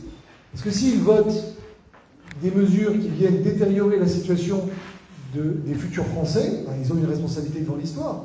Donc on voit bien que, je dirais, quand on dit ben, aujourd'hui dans le système institutionnel, il y a des gens qui ne sont pas responsables, si demain on avait un système totalement dirigé par le bas, il n'y aurait pas non plus de responsabilité. On pourrait avoir des gens qui votent n'importe comment, sans pour autant qu'à un moment donné, il y ait une sanction, sinon une sanction plus globale. Voilà. Après, sur la question du Parlement, je crois qu'effectivement l'un des problèmes, c'est qu'au moment où De Gaulle a élaboré le parlementarisme rationalisé, il avait en tête le Parlement de la 4ème République, extrêmement rebelle, indiscipliné, avec le risque de faire tomber sans cesse des gouvernements. Et en réalité, quand on le couple avec le scrutin majoritaire à 2 tours, tout ceci disparaît progressivement parce qu'il y a une adéquation entre majorité présidentielle, majorité parlementaire, ce qui fait que la question de la responsabilité devant le Parlement, ou en tout cas la question de la motion de censure, elle intervient beaucoup moins parce que par nature, le Parlement est en adéquation avec le Premier ministre et avec le Président. On peut le regretter, mais ça donne quand même une incroyable stabilité. Parce que si on devait, je dirais, avoir un scrutin à la proportionnelle, moi c'est ce qui m'a toujours fait rigoler, d'abord le scrutin à la proportionnelle, c'est dire, finalement on est représenté par les partis. Plus il y a de partis, mieux on est représenté. Moi je crois que ce n'est pas les partis qui représentent les gens, ce sont les individus qu'on élit. Et on peut avoir 10 députés qui pensent très différemment et qui représentent bien l'écosystème, et on peut avoir 150 députés qui pensent la même chose. En tout cas, j'en connais. Ou qui pensent rien. J'en connais d'autres. Donc, je dirais, ce sont d'ailleurs les gens qui plaident la proportionnelle, c'est-à-dire en fait un système ingérable où à chaque fois il faut faire une majorité avec le risque qu'il n'y en ait pas, qui, lorsqu'ils sont au Parlement, disent « Ah mais nous ne faisons aucun compromis, il est hors de question de voter le moindre texte de cela ». Je trouve ça contradictoire. Le scrutin proportionnel, c'est un scrutin où justement on passe son temps, c'est ce qui arrive au Parlement européen, à faire des deals. Si on ne veut pas faire de deal, il vaut mieux un système simple où il y a effectivement une surreprésentation du parti arrivé en tête, ce qui lui donne les clés pendant 5 ans. Et l'égalité se fait en fait dans le temps, c'est-à-dire que c'est tantôt l'un, tantôt l'autre. Le vrai problème, pour moi, démocratique, c'est qu'à un moment donné, il y a des gens qui se sont barricadés le cercle de la raison en disant on arrête de consulter le peuple. Donc déjà, sur le référendum, on n'a plus de problème. Mais il y a quand même le problème des autres élections, parce qu'on ne peut pas les supprimer. Donc ils risquent de mal voter. Alors comment on fait? On invente il n'y a pas d'autre politique possible. Il n'y a pas d'alternative possible. On se débrouille pour avoir l'épouvantail au second tour. Et donc de toute façon, on est élu, on n'a même pas à faire campagne. Et c'est pour ça pour moi que la température dans la marmite, elle monte. Parce que les gens se sentent frustrés, sont obligés d'aller voter. Et puis après, ils s'aperçoivent qu'ils ne sont pas d'accord, évidemment, avec les orientations. Et donc, ils cherchent désespérément à trouver un système pour faire évacuer la vapeur. Et donc, c'est sur ça, à mon avis, qu'on devrait travailler. C'est-à-dire qu'un système démocratique où il n'y a pas d'alternative, c'est un système qui n'est pas démocratique. Merci, je savais bien quand même qu'il y avait des petites divergences entre les intervenants de cette table ronde qui est rectangulaire, c'est moins qu'on puisse dire, mais malgré tout, le RIC, avec plus ou moins puissant, plus ou moins fréquent, plus ou moins à l'air de faire l'unanimité, je ne veux pas empêcher Benjamin Morel d'intervenir pour dire ses réactions à ce qui a déjà été dit, mais je voudrais le relancer sur quelque chose qu'il a dit tout à l'heure et qui n'a pas été repris, qui pour moi est une question importante, peut-être pour vous je n'en sais rien, mais c'est la question de l'espace public et du débat public, et de la qualité de ce débat public. Et ça a été juste un tout petit peu évoqué en disant s'il y a beaucoup de référendums banalisés, les gens ne se renseigneront plus, donc il y a la connaissance. De ce point de vue-là, le dernier référendum en date de 2005 a été exemplaire, c'est-à-dire qu'il n'y a jamais eu une mobilisation citoyenne aussi grande pour connaître un souvenir ému. Ça se débattait dans les cafés, ça se débattait sur les lieux de travail, des endroits où normalement on ne parle pas de politique. C'était le début d'Internet, ça a été utilisé pour une fois correctement, et peut-être pour la dernière. Et non seulement, et le résultat a été que le peuple a voté contrairement à ce qu'on attendait qu'il vote. Donc, qu'est-ce qu'on a fait? Eh bien, on s'est assis sur le résultat. C'est-à-dire qu'on a fait un coup d'État, le Parlement a fait un coup d'État pour faire passer par voie parlementaire l'essentiel de ce qu'il y avait dans ce texte contre la volonté du peuple français. Donc c'est compliqué, mais franchement, les Français avaient fait un gros boulot. Donc, cette question de l'information est intéressante, elle est d'autant plus intéressante que, on est quand même 20 ans plus tard, et qu'on a aussi vécu à travers la Covid, l'évidence que le débat rationnel, la recherche de la vérité, ne s'est plus gagné, alors que c'est pourtant tout à fait essentiel à la République. Donc, je ne veux pas t'empêcher, Benjamin, de réagir sur ce qui a été dit, mais peut-être aussi avancer sur cet aspect-là. Merci beaucoup, oui, mais ça me permet en réalité de rebondir sur le référendum. Alors oui, il y a un problème d'espace public, encore une fois. Je crois vraiment qu'il est structurel et que nous ne pourrons pas régler le problème de la démocratie si nous ne pensons pas à ce sujet. Tu l'as très très bien dit sur le moment Covid, on ne s'en sortira pas. Et je suis à peu près persuadé que même aujourd'hui, on met en danger nos démocraties par cela. Ensuite, sur le référendum, et là j'ai un point de désaccord par rapport à ce que disait Julien Bert tout à l'heure, c'est en fait, justement, en règle générale, quand vous consultez les gens par référendum, ils ne répondent pas des bêtises. Et ils s'instruisent. Ils ne répondent pas par impulsion. Souvent on dit, les Français, si on les interroge sur un référendum, ils vont voter contre le président de la République. 2005 est l'exemple inverse. Je cite souvent ces chiffres, il n'y a pas réellement là-dessus extrêmement important. La cote de popularité de Chirac, prenez les sondages CSA, elle est de 36% au mois de novembre 2004, elle est toujours de 36% au mois de mars 2005. Sondage TNS-Sofres, le oui est passé de 65 à 45%.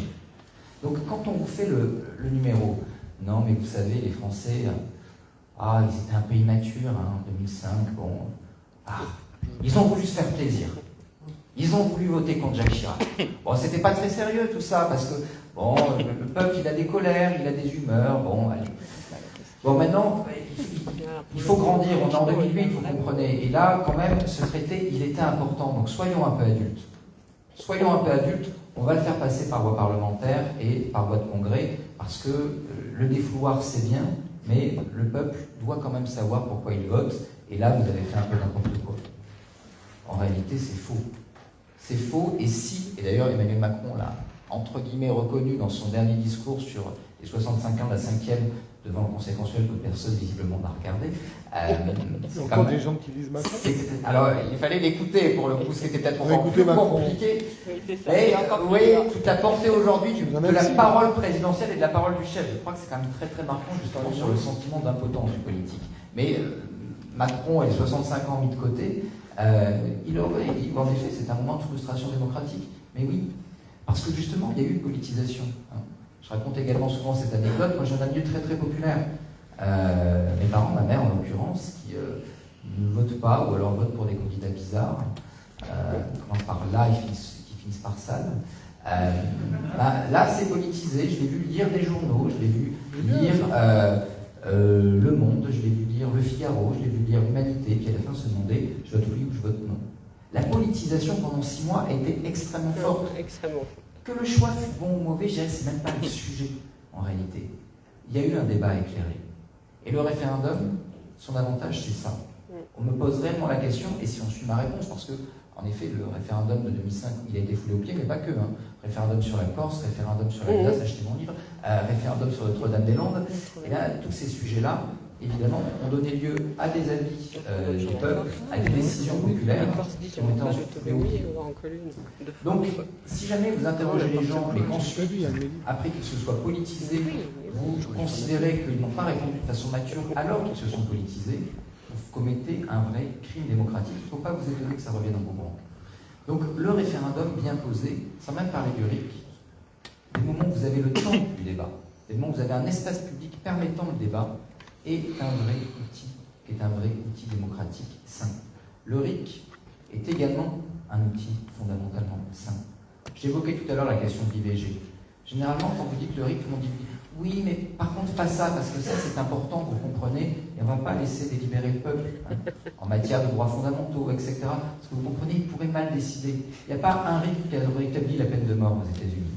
Pourtant, il y en a eu beaucoup. Il n'y a pas eu un RIC fiscal totalement dingue qui aurait fait que tout d'un coup un État se serait fondé financièrement. Lorsque c'est arrivé sur des villes ou des États aux États-Unis, c'est les élus qui ont fait n'importe quoi, c'est pas le peuple. Lorsqu'il n'y a jamais eu de RIC qui a interdit l'avortement. Donc la peur d'un peuple qui tout d'un coup deviendrait liberticide, un peuple qui tout d'un coup ferait n'importe quoi, je veux bien l'entendre, elle n'a jamais produit quelque chose. Au contraire, la plupart du temps, les erreurs, ce sont les élus qui les ont commises. Donc, dès le moment où vous avez une campagne saine, et là par contre, je suis absolument d'accord, il ne faut pas qu'il y ait 36 000 RIC. Il faut pouvoir débattre de quelques sujets, et il faut pouvoir en débattre à fond pendant quelques mois. Mais dès le moment où vous avez une maturation démocratique, en réalité, cette maturation démocratique, elle est bonne pour la démocratie, et elle est bonne pour les décisions. Et ensuite, vous avez plein de modalités, c'est-à-dire que regardez par exemple ce qui se passe, si le sujet vous intéresse, dans l'Ohio. Les conventions citoyennes, ça ne sert à rien, c'est pour débattre entre soi et sortir en 6 mois un programme pour conjurer la crise environnementale. Et dans l'Ohio, c'est intéressant. La convention citoyenne, elle a un but, c'est de préparer des argumentaires pour qu'ensuite il y ait un RIC. Et donc vous avez le bilan qui a été fait par la convention citoyenne, c'est par définition neutre lié à une forme de débat. Et là vous avez un outil qui est un outil assez sain, assez intéressant. Bref, on a l'impression que tout d'un coup on réinvente tout, mais il faut voir que sur tous ces sujets, les autres ont 20 ans, 30 ans d'avance sur nous, ils ont fait des erreurs. Mais ils en ont également tiré les conclusions, et on peut mettre en place aujourd'hui des mécanismes qui sont des mécanismes sains. rapidement sur quand même la question de l'équipe de la Ve République et du présidentialisme. Absolument d'accord avec ce qui a été dit, c'est-à-dire que chez De Gaulle, il y a une responsabilité. Le pouvoir est extra-juridique, parce que le président a en fait assez peu de pouvoir, hors exception dans la Constitution. Mais la responsabilité, elle est également. Le problème, c'est qu'ensuite, c'est grévé. Et qu'à partir du moment où vous ne démissionnez pas à un référendum, que vous ne démissionnez pas à une dissolution, que du coup, vous renoncez à dissoudre et à faire de référendum, eh bien, on rentre dans une logique où la responsabilité n'est plus tout à fait exercée. Vous avez un pouvoir qui devient absolu, qui s'enferme dans cette tour d'ivoire. On a quand même réussi à avoir un système où, participation différentielle faisant, parce qu'on dit beaucoup les Français veulent donner une majorité au président de la République, c'est pas vrai. Aux élections législatives post-présidentielles, qu'est-ce qui se passe? L'électorat de l'opposition est groggy, pense qu'il a déjà perdu, il se démobilise. Ce qui explique les votes majoritaires. Et ça fait qu'aujourd'hui, on rentre en crise de la représentation, parce que c'est pas vrai pour cette Assemblée, mais si vous prenez l'Assemblée en 2017, les Français qui ont voté pour un député d'Arène modèle étaient, au premier tour, 17% en matière d'inscrits. Et là, on confond aujourd'hui deux choses. On confond stabilité parlementaire, parce qu'en effet, notre Ve République répond à une situation d'instabilité parlementaire, et stabilité politique. En pleine crise des Gilets jaunes, quand on envisage d'évacuer le palais de l'Élysée, parce qu'on se dit c'est peut-être la révolution, et là c'est la fin de l'apocalypse, il n'y a pas une oreille qui bouge au Parlement pour dire on votera une motion de censure. Le sujet ne se pose même pas. Alors, vous voyez qu'aujourd'hui, il ne faut pas confondre les deux. Et que si jamais on n'a pas une réflexion sur nos institutions et sur la manière dont elles peuvent être représentatives, ça ne nous garde pas de l'instabilité, ça la reporte dans la rue. Et ça peut être beaucoup plus dangereux. Par ailleurs, l'idée que le mode de scrutin majoritaire soit là-dessus un vrai instrument m'apparaît également aujourd'hui une fausse bonne idée. Tout bêtement parce que, regardez aujourd'hui, il n'y a pas de majorité absolue et on a quelque chose qui, visiblement, s'inscrit structurellement dans le temps.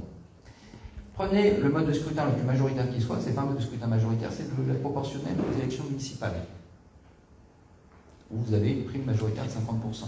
On fait 1000 modalités de proportionnel. Entre la proportionnelle israélienne, qui est un facteur d'instabilité notoire, la proportionnelle allemande et les municipales françaises, il y a une réelle divergence et il y a des possibilités de construire autrement aujourd'hui des majorités et une plus grande représentativité. La réalité, c'est qu'aujourd'hui, nos concitoyens ont un rapport de plus en plus utilitariste au vote. Si jamais je suis un électeur de gauche dans une cirque de droite, aller voter structurellement n'est pas vu comme étant quelque chose d'utile, donc je m'abstiens. Donc je crois qu'il y a un effet mode de scrutin qui aujourd'hui doit être repensé, parce que le mode de scrutin majoritaire à 2 tours, c'était également le mode de scrutin de la Troisième République. Et que son effet est fondamentalement lié à un système de partis qui est aujourd'hui en train de changer. Donc, il y a ce point-là qu'il faut repenser. Il y a l'introduction également d'un référendum d'initiative citoyenne qui me semble aujourd'hui plus être un tabou et même être un levier. Et il y a évidemment, comme je le disais tout à l'heure, la question de l'espace public et évidemment la question de la souveraineté.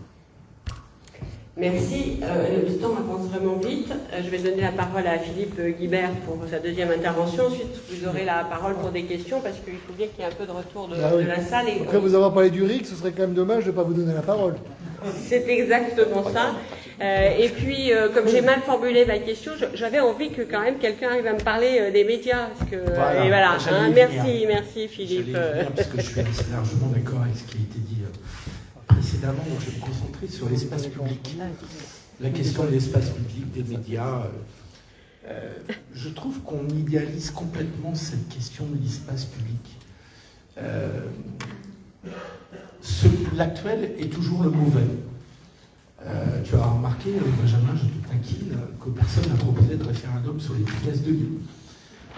Le débat qui a eu lieu dans les médias sur les punaises de lit n'a pas duré 2 jours et demi. En revanche, contre-exemple, la réforme des retraites qui nous a quand même occupé de la fin janvier, de la deuxième quinzaine de janvier 2023 jusqu'à au moins le mois d'avril, a été l'occasion d'un débat sur les retraites. Donc, on peut mener un débat sur une question importante. La réforme des retraites est là pour le prouver. Et je trouve qu'on idéalise toujours beaucoup le passé dans ce domaine, en imaginant que le passé, il y avait le bon espace public et que l'actuel il a plein de défauts, l'actuel. Mais il n'y a pas eu de débat électoral lors des précédentes élections, régionales, départementales, municipales, présidentielles. Enfin, mais, je veux dire, il y a un moment, il y a un problème. Présidentielle, s'il n'y a pas eu de débat, c'est parce qu'il y avait une invasion de l'Ukraine. Et avant, il y avait la Covid. Et ensuite, il y a eu le Covid qui a été un étouffoir du débat public, en concentrant effectivement le débat public ou l'espace public uniquement sur cette question. Mais on idéalise toujours les espaces publics précédents. Enfin, on a connu un système quand même, quelqu'un, je crois que c'est Julien qui parlait tout à l'heure de la pensée unique, le système médiatique avant Internet, avant qu'Internet arrive vraiment, avait fabriqué une pensée unique. 2005, c'est vraiment la césure, mais je voudrais juste rappeler qu'en 2005, où c'est vrai, Internet a commencé à jouer un rôle avant même les réseaux sociaux, mais 80% des médias, télé, presse écrite, radio, étaient favorables au oui. Ce qui n'a pas empêché les citoyens de voter non à 55%. Donc, le système médiatique, télé, radio, presse dominante, avait produit la pensée unique et ne permettait pas au débat de se développer.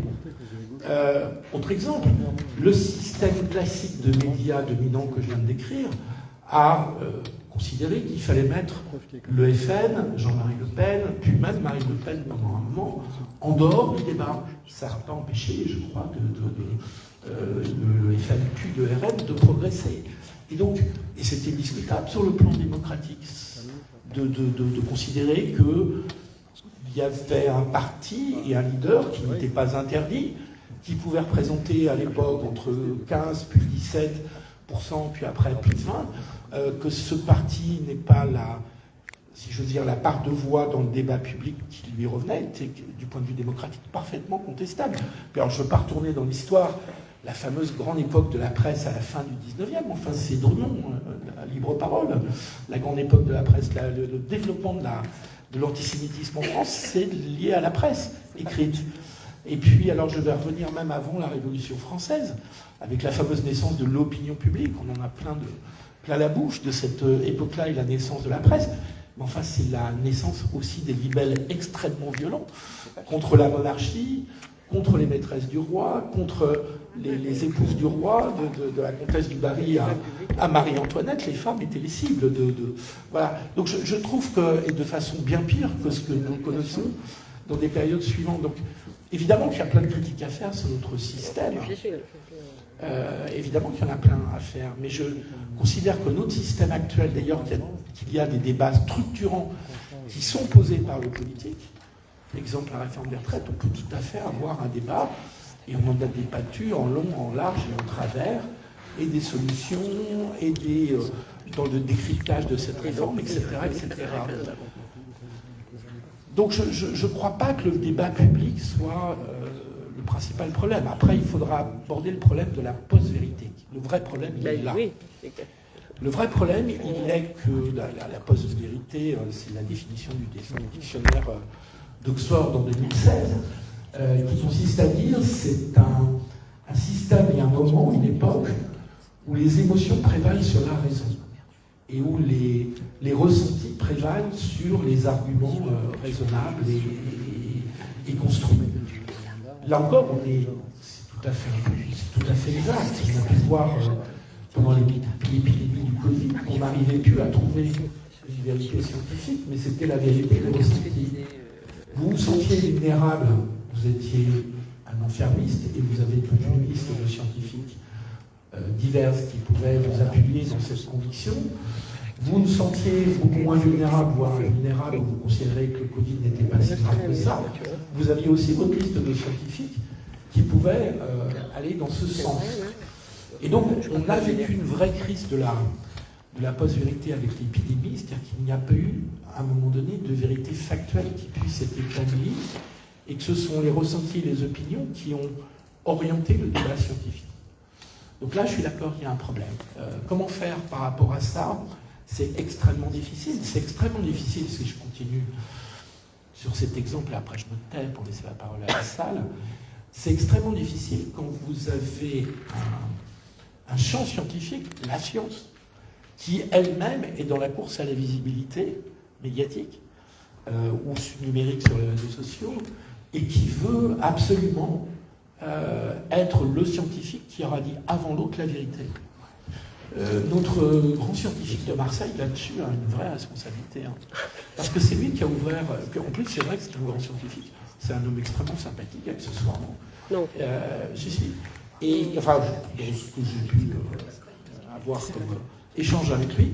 Et voilà, mais simplement, il a ouvert une course à la visibilité pour être le scientifique qui dirait la vérité sur le sujet, et qu'à sa suite, tout le monde s'y est mis, et que c'est devenu une grande confusion pour rester très poli. Voilà. Donc le débat public, il n'y en a pas d'idéal. Le nôtre a plein de défauts, dont celui que je viens de mentionner, mais il peut quand même permettre, dans un certain nombre de cas, le débat. Voilà. Merci. Alors, moi, je reste attachée aux convictions du Conseil national de la résistance et dans son programme qui voyait dans l'indépendance des médias par rapport aux puissances de l'argent une garantie du débat démocratique. Et même si effectivement il n'y a pas de règle absolue de la capacité des médias à influencer le débat, malgré tout, il y a...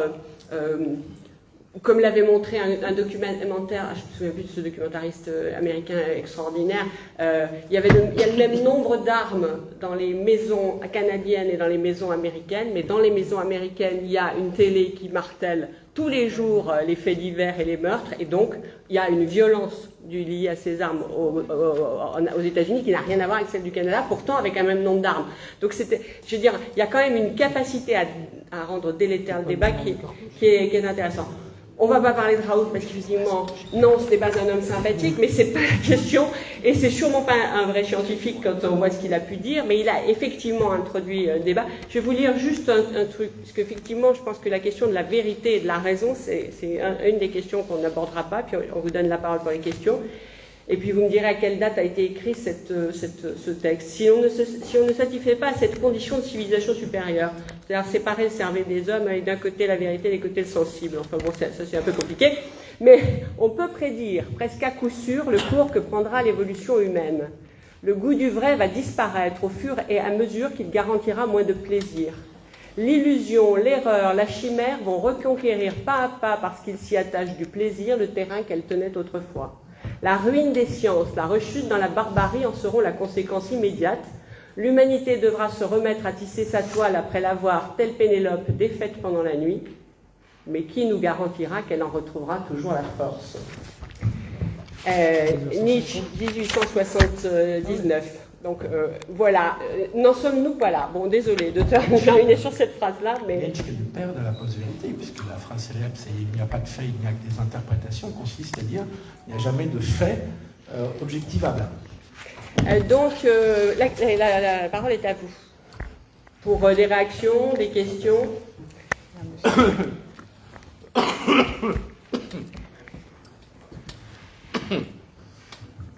Merci. Bonjour à tous, David Saranfela, président de l'appel au peuple. J'aurais des questions, mais j'aurais aussi des petits commentaires à faire. D'abord, je serais étonnamment totalement d'accord avec Julien Aubert.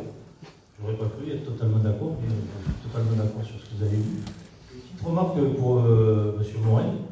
Je pense que les Français n'ont pas attendu la Troisième République pour prendre le bout du vote. Sous le Second Empire, on a eu 6 référendums des élections législatives régulières. Donc je pense que le bout du vote, ils l'ont eu un peu avant aussi. C'est pas ce que j'ai dit, mais... C'est moi qui m'ai compris.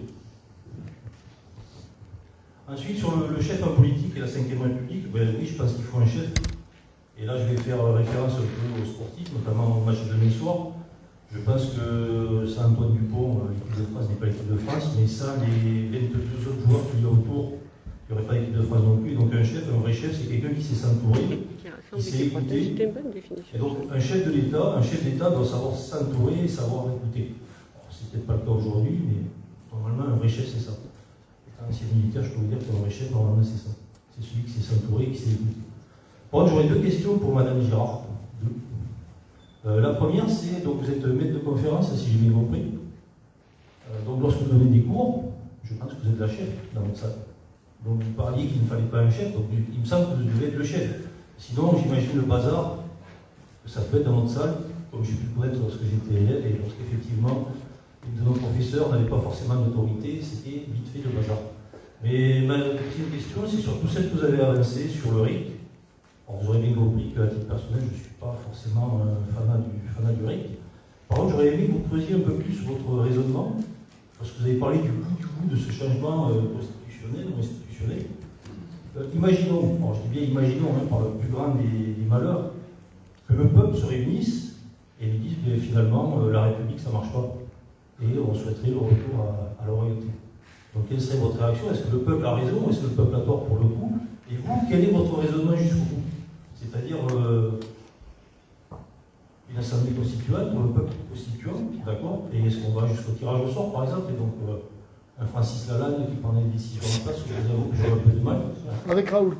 Avec Raoult, donc imaginez le truc pour l'examen différent. Vous savez, avec son train de la chose. Donc j'aimerais bien savoir jusqu'où, parce que là on rejoindrait peut-être des problèmes de puissance qui évoquait M. Aubert. Donc voilà, j'aimerais avoir votre réponse par rapport à ça. Et puis M. Morel.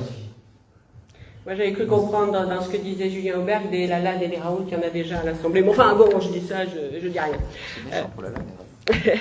Peut-être qu'on prend plusieurs questions et qu'après, on refait une phrase de réponse de nos 4 intervenants. Une phrase? Enfin, une phrase. Non, pas une phrase. Pas une phrase au sens... un paragraphe. Il n'y a pas d'autres questions? Pas d'autres réactions? Ah, Vera a une question. Si, mais ce sera long de répondre, donc je pense que ça ne sera pas possible, mais c'est pas grave. Vous avez dit que, c'est Benjamin Morel qui l'a dit, qu'il n'y a pas une démocratie occidentale qui va bien aujourd'hui. Et je n'ai pas réussi à comprendre pourquoi, quel était le facteur commun qui faisait qu'il n'y avait pas une qui allait bien. Ensuite, il y a eu des exemples de démocratie qui allaient mieux et qui avaient gardé une certaine autonomie d'action, le politique avait gardé une autonomie d'action par rapport à l'économique ou aux puissances extérieures. On avait nommé l'Allemagne, Israël. Alors je voulais savoir si collectivement on peut compléter la liste. Quel était le palmarès des pays qui avaient gardé des capacités d'action? Les États-Unis par exemple, est-ce qu'on les met dedans? Et si oui, pourquoi aussi? Quel est le facteur commun? Quel est le facteur commun qui fait que globalement les démocraties n'ont pas beaucoup de marge d'action et le facteur commun des pays qui ont gardé une marge d'action? Je ne peux pas deviner ta réponse. David a une question.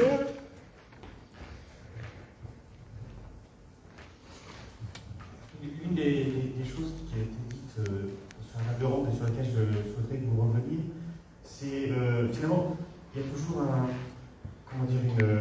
une articulation complexe entre les institutions d'une part formelles et puis la pratique des gouvernements. Charlotte Gérard a parlé de la responsabilité. Je pense que c'est un truc très important, la responsabilité d'un élu. C'est-à-dire que très souvent, moi je suis assez choqué d'entendre nos élus dire cette phrase maintenant devenue courante dans la police, et j'assume. Ils font des conneries, et au lieu de s'excuser, ils disent oh j'assume, voilà, vous venez me chercher, en quelque sorte. Et je me demande, la crise démocratique dont on parlait, au fond de cette crise démocratique, il n'y a pas une forme de changement d'attitude plus générale des gouvernants, c'est-à-dire une forme de cynisme, je ne sais pas, ou une pratique de la démocratie qui est plutôt de ne pas aimer forcément le pouvoir, mais les attributs du pouvoir, vous voyez ce que je veux dire, c'est-à-dire la voiture de fonction, les passages à la télé, et puis les conséquences de ce qu'on fait finalement ne sont pas très importantes, et donc ma question au fond, c'est peut-on avoir une démocratie qui fonctionne si les pratiques des acteurs, finalement, quelles que soient les institutions qu'on peut avoir, si la pratique n'a pas une certaine éthique, si j'ose dire, ou certains principes de valeur, ou des principes d'honneur, en fait, on pourra mettre toutes les institutions qu'on voudra, jamais la démocratie pourra fonctionner, en fait.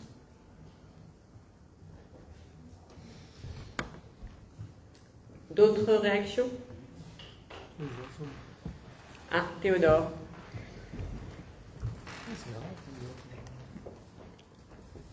Merci. D'abord, merci, j'ai trouvé ça vraiment génial. Je suis assez déçu car j'espérais partir d'ici avec un remède pour revitaliser le pouvoir politique. Je repars avec un diagnostic assez sombre, admirablement bien posé par le concert de vos voix discordantes en harmonie.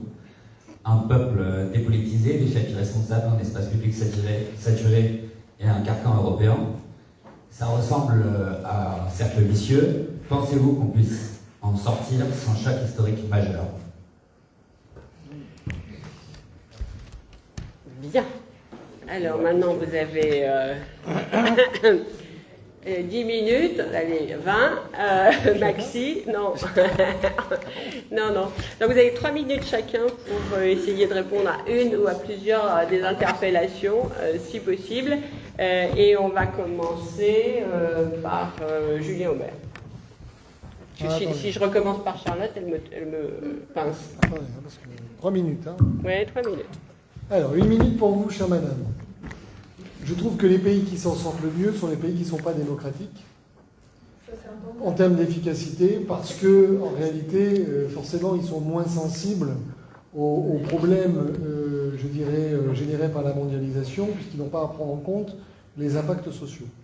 Néanmoins, il y a des démocraties qui font mieux que nous, essentiellement parce que on respecte plus les lecteurs, je citais le Royaume-Uni, ou parce qu'il y a une forme d'éthique, je parle des pays scandinaves, où à un moment donné, les responsables politiques ont peut-être une logique moins bonapartiste ou moins royaliste, beaucoup plus protestante dans l'éthique, et où il y a une horizontalité, et à un moment donné, les gens sont plus gestionnaires que dirigeants, et ils sont capables de prendre des décisions. Ça prend du temps, mais en réalité, une fois qu'ils l'ont prise, ils l'assument pour le coup avec ce que ça veut dire politiquement. Ce qui fait le lien avec la deuxième question de monsieur, c'est ce que j'ai voulu dire au départ. C'est-à-dire qu'en réalité, le point de départ, c'est l'élection pour moi d'une personne. Et c'est ça que permet la Ve République. C'est que je suis intimement convaincu que si un jour nous parvenons à élire quelqu'un qui a à la fois les idées, le courage, la colonne vertébrale, la connaissance du système et l'équipe, alors dans ce cas-là, c'est possible. Et il n'y a pas besoin de choc majeur, monsieur, pour que ça arrive. Néanmoins, ça suppose effectivement de dissiper toutes les illusions. Parce que nous vivons dans un monde de communication où le regard est capté par celui qui parle bien à la télévision, celui ou celle qui est télégénique. Notre esprit est distrait par les faux débats. J'ai écrit un livre, Emmanuel le faux prophète. Emmanuel le faux prophète, c'est un vide idéologique. Il écrit un livre qui ne dit rien en réalité. Mais on le vend bien sur Paris Match, par d'un mini marchand. Il donne une image d'un président Kennedy, et ça passe. Il y a aussi une part de talent, je dirais de talent politique et d'opportunité, mais les gens ont vu l'image. Aujourd'hui, à droite, j'ai des gens qui disent David Lisnard. David Lisnard, c'est un type qui dit grosso modo qu'il y a trop de fonctionnaires et qui fait du jogging sur la Côte d'Azur. Mais si vous voulez, il n'y a pas... C'est enregistré, Julien. C'est enregistré, non mais sa pensée politique n'a pas été élaborée au point que... Voilà. Ce que j'aimerais, c'est que les gens me disent, moi, au-delà des personnes, c'est pour un tel, je vote pour lui parce qu'il a proposé ça, parce que tel est son programme, parce que voilà est sa vision. Et trop souvent, les gens s'arrêtent à l'étiquette en disant « Ah, lui, j'aime pas », comme si c'était un yaourt. Mais on ne vous demande pas qu'il soit télégénique ou qu'il parle bien. Essayez plutôt de percer l'illusion ou de percer l'image de communication et regardez ce qu'il a comme projet pour la France. Pardon, David. Bon, donc... allez. Bon, je vais répondre rapidement également à ta question, Vera. Oui, alors ça ne va pas faire plaisir à Philippe, mais si jamais aucune démocratie occidentale ne va bien, c'est surtout pour une raison d'espace public. Il y a une question de capacité d'action sur le réel. Mais quand il y a la moitié de la population américaine qui pense que l'autre moitié est composée de trucs créationnistes et l'autre côté qui pense que l'autre moitié dévore des enfants dans les caves, j'exagère à peine, eh bien forcément on ne peut plus faire nation. Et forcément, il y a un problème qui est un problème de séparation et à la fois de non-considération des problèmes. Aujourd'hui, la structuration, réseaux sociaux, système médiatique telle qu'elle est pensée est un vrai problème. Parce que je veux bien que les USA vont bien, mais est-ce que vraiment une démocratie saine aurait à choisir entre Joe Biden et Donald Trump? Je veux bien que l'Allemagne aille bien, l'AfD est aujourd'hui en passe de doubler la CDU-CSU et de devenir la première partie d'Allemagne, si on en croit les enquêtes. Je veux bien qu'Israël aille bien. Israël, vous aviez jusqu'à récemment des manifestations tous les samedis pour dénoncer la dictature en marche de Benjamin Netanyahou. J'étais en Israël il y a 4 mois. La question palestinienne, qui aujourd'hui s'impose, n'était absolument pas posée. Vous aviez 2 Israëls qui vivaient, et qui vivent encore, de manière totalement séparée, entre d'un côté les ultra-orthodoxes et de l'autre Tel Aviv. Est-ce que vraiment ces démocraties vont bien? Est-ce que le peuple israélien a entre lui-même aujourd'hui quelque chose à se dire, comme le peuple américain, et comme, je le crains, demain peut-être le peuple français? La question se pose. On a aujourd'hui un fonctionnement en silo, on n'a plus de débat public. On ne discute plus entre personnes qui ne pensent plus et qui ne vivent plus dans le même univers. Ça fait qu'il n'y a pas de démocratie possible. Et ça devient réellement un sujet. Ensuite, il y a une question de potence et d'action publique, mais ce sujet-là, il m'apparaît fondamental, il m'apparaît premier. Et là, il y a des choses à faire. Ça s'appelle la régulation. Oui, il y a eu des journaux, en effet, antisémites, etc. Oui, il y a une presse d'opinion. Mais malgré tout, vous avez aujourd'hui une régulation des réseaux sociaux qui s'impose et qui ne veut pas dire qu'on n'a pas le droit d'avoir des opinions alternatives. Mais simplement, quand vous avez des canaux publics, quand vous avez des espaces publics qui ne sont pas des espaces publics, mais qui sont en fait des espaces privés de droit américain, il y a un sujet qui se pose. Et ce sujet-là, il n'est pas univoque. Il faut conserver la liberté d'expression. Il faut également pouvoir réguler. Je reviens ensuite un peu sur à la fois la question de David et puis la question de Théodore. Je crois que quand même, on vit également une crise des corps intermédiaires politiques. Les partis politiques sont fragiles, pour ne pas dire inexistants, ou en tout cas totalement atrophiés. Or, ceux qui doivent penser et produire une pensée du changement, ce sont les partis politiques. Aujourd'hui, ils ne le font plus, ils n'en ont plus les moyens, ils n'en ont peut-être pour beaucoup plus la volonté. Et ça, c'est un vrai problème. De l'autre côté, ça pose la question, et je m'en arrêterai là, du personnel politique. Parce qu'il est bien beau de dire que, comme tu le faisais un peu David, mais les politiques en réalité ne gèrent que leur ambition. Mais la réalité, c'est que je suis désolé, il faut avoir un grain aujourd'hui pour faire de la politique. On le voit dans les statistiques. Dans les statistiques, si vous sortez aujourd'hui de Sciences Po, d'HEC ou de Feu l'ENA, nouvelle INSP, vous n'avez pas envie de faire de la politique. Parce qu'en réalité, si vous n'avez pas des convictions chevillées au corps, eh bien, c'est un vrai problème. Moi, je n'ai pas de problème à dire qu'il y a un métier politique. Je sais que ce n'est pas populaire, mais la politique, faire un amendement au Parlement, se donner pour comprendre justement comment fonctionne un millefeuille territorial, eh bien, ça demande un investissement. Si jamais cet investissement, eh bien, il est décrié, il est, je dirais, mis de côté et que vous êtes sous les flèches de tous les camps, eh bien, à ce moment-là, vous avez un effet de désengagement. Si on veut avoir un personnel politique qui tient la route, il faut également redonner du sens à la politique. Ça implique qu'il y ait une conviction qui s'inscrive, mais également qu'il y ait un honneur qui s'y attache. Et dernier point sur ce sujet, l'éthique, auquel moi je tiens, évidemment. Mais l'éthique n'est pas tout. Quand on élit un politique, on n'élit pas son pasteur, son rabbin ou son curé. L'idée, c'est pas d'avoir des politiques qui soient honnêtes en tout point. L'idée, c'est d'avoir des politiques qui croient en ce qu'ils disent et qui font ce qu'ils disent. Et ça, aujourd'hui, c'est devenu totalement secondaire, justement, par rapport à une forme d'éthique médiatique qui ferait que, attention, il faut que vous soyez parfaitement droit et rectiligne dans votre vie personnelle. Et là, on a un vrai je dirais, problème de confusion politique. Et ce problème de confusion politique, il devient ensuite uniquement un problème de casting. C'est l'éthique du politique, c'est-à-dire qu'encore une fois, le politique suit ce pourquoi il a été élu et suit ce pourquoi il croit, et non pas, entre guillemets, une sorte de rigidité morale, de valeur morale, qui est nécessaire, attention, seulement la morale, des moments où elle n'est pas la loi, la morale elle est toujours à géométrie variable. Et si vous mangez du homard, eh bien, ça peut être vu comme étant quelque chose de fondamentalement inadmissible, ou simplement manger du homard. Où est la limite? Et là, en effet, aujourd'hui, on commence à avoir un vrai problème là-dessus aussi. Sachant que les curés n'ont pas de problème de relation extra-conjugale, rappelons-le. Comment sur ce problème-là ils sont... Donc je vais donner la parole à Philippe Hubert. Alors les sujets, les matières que nous avons abordées sont tellement larges que je vais faire un petit choix. Je trouvais très intéressante votre question sur est-ce que pour que les choses bougent, il faut un choc historique majeur, je crois que c'est l'expression que vous avez utilisée. Et je me suis dit en vous écoutant, c'est une très bonne question. Et en fait, refaisons un peu l'histoire des 15 dernières années. 2008, crise financière majeure et historique. 2012,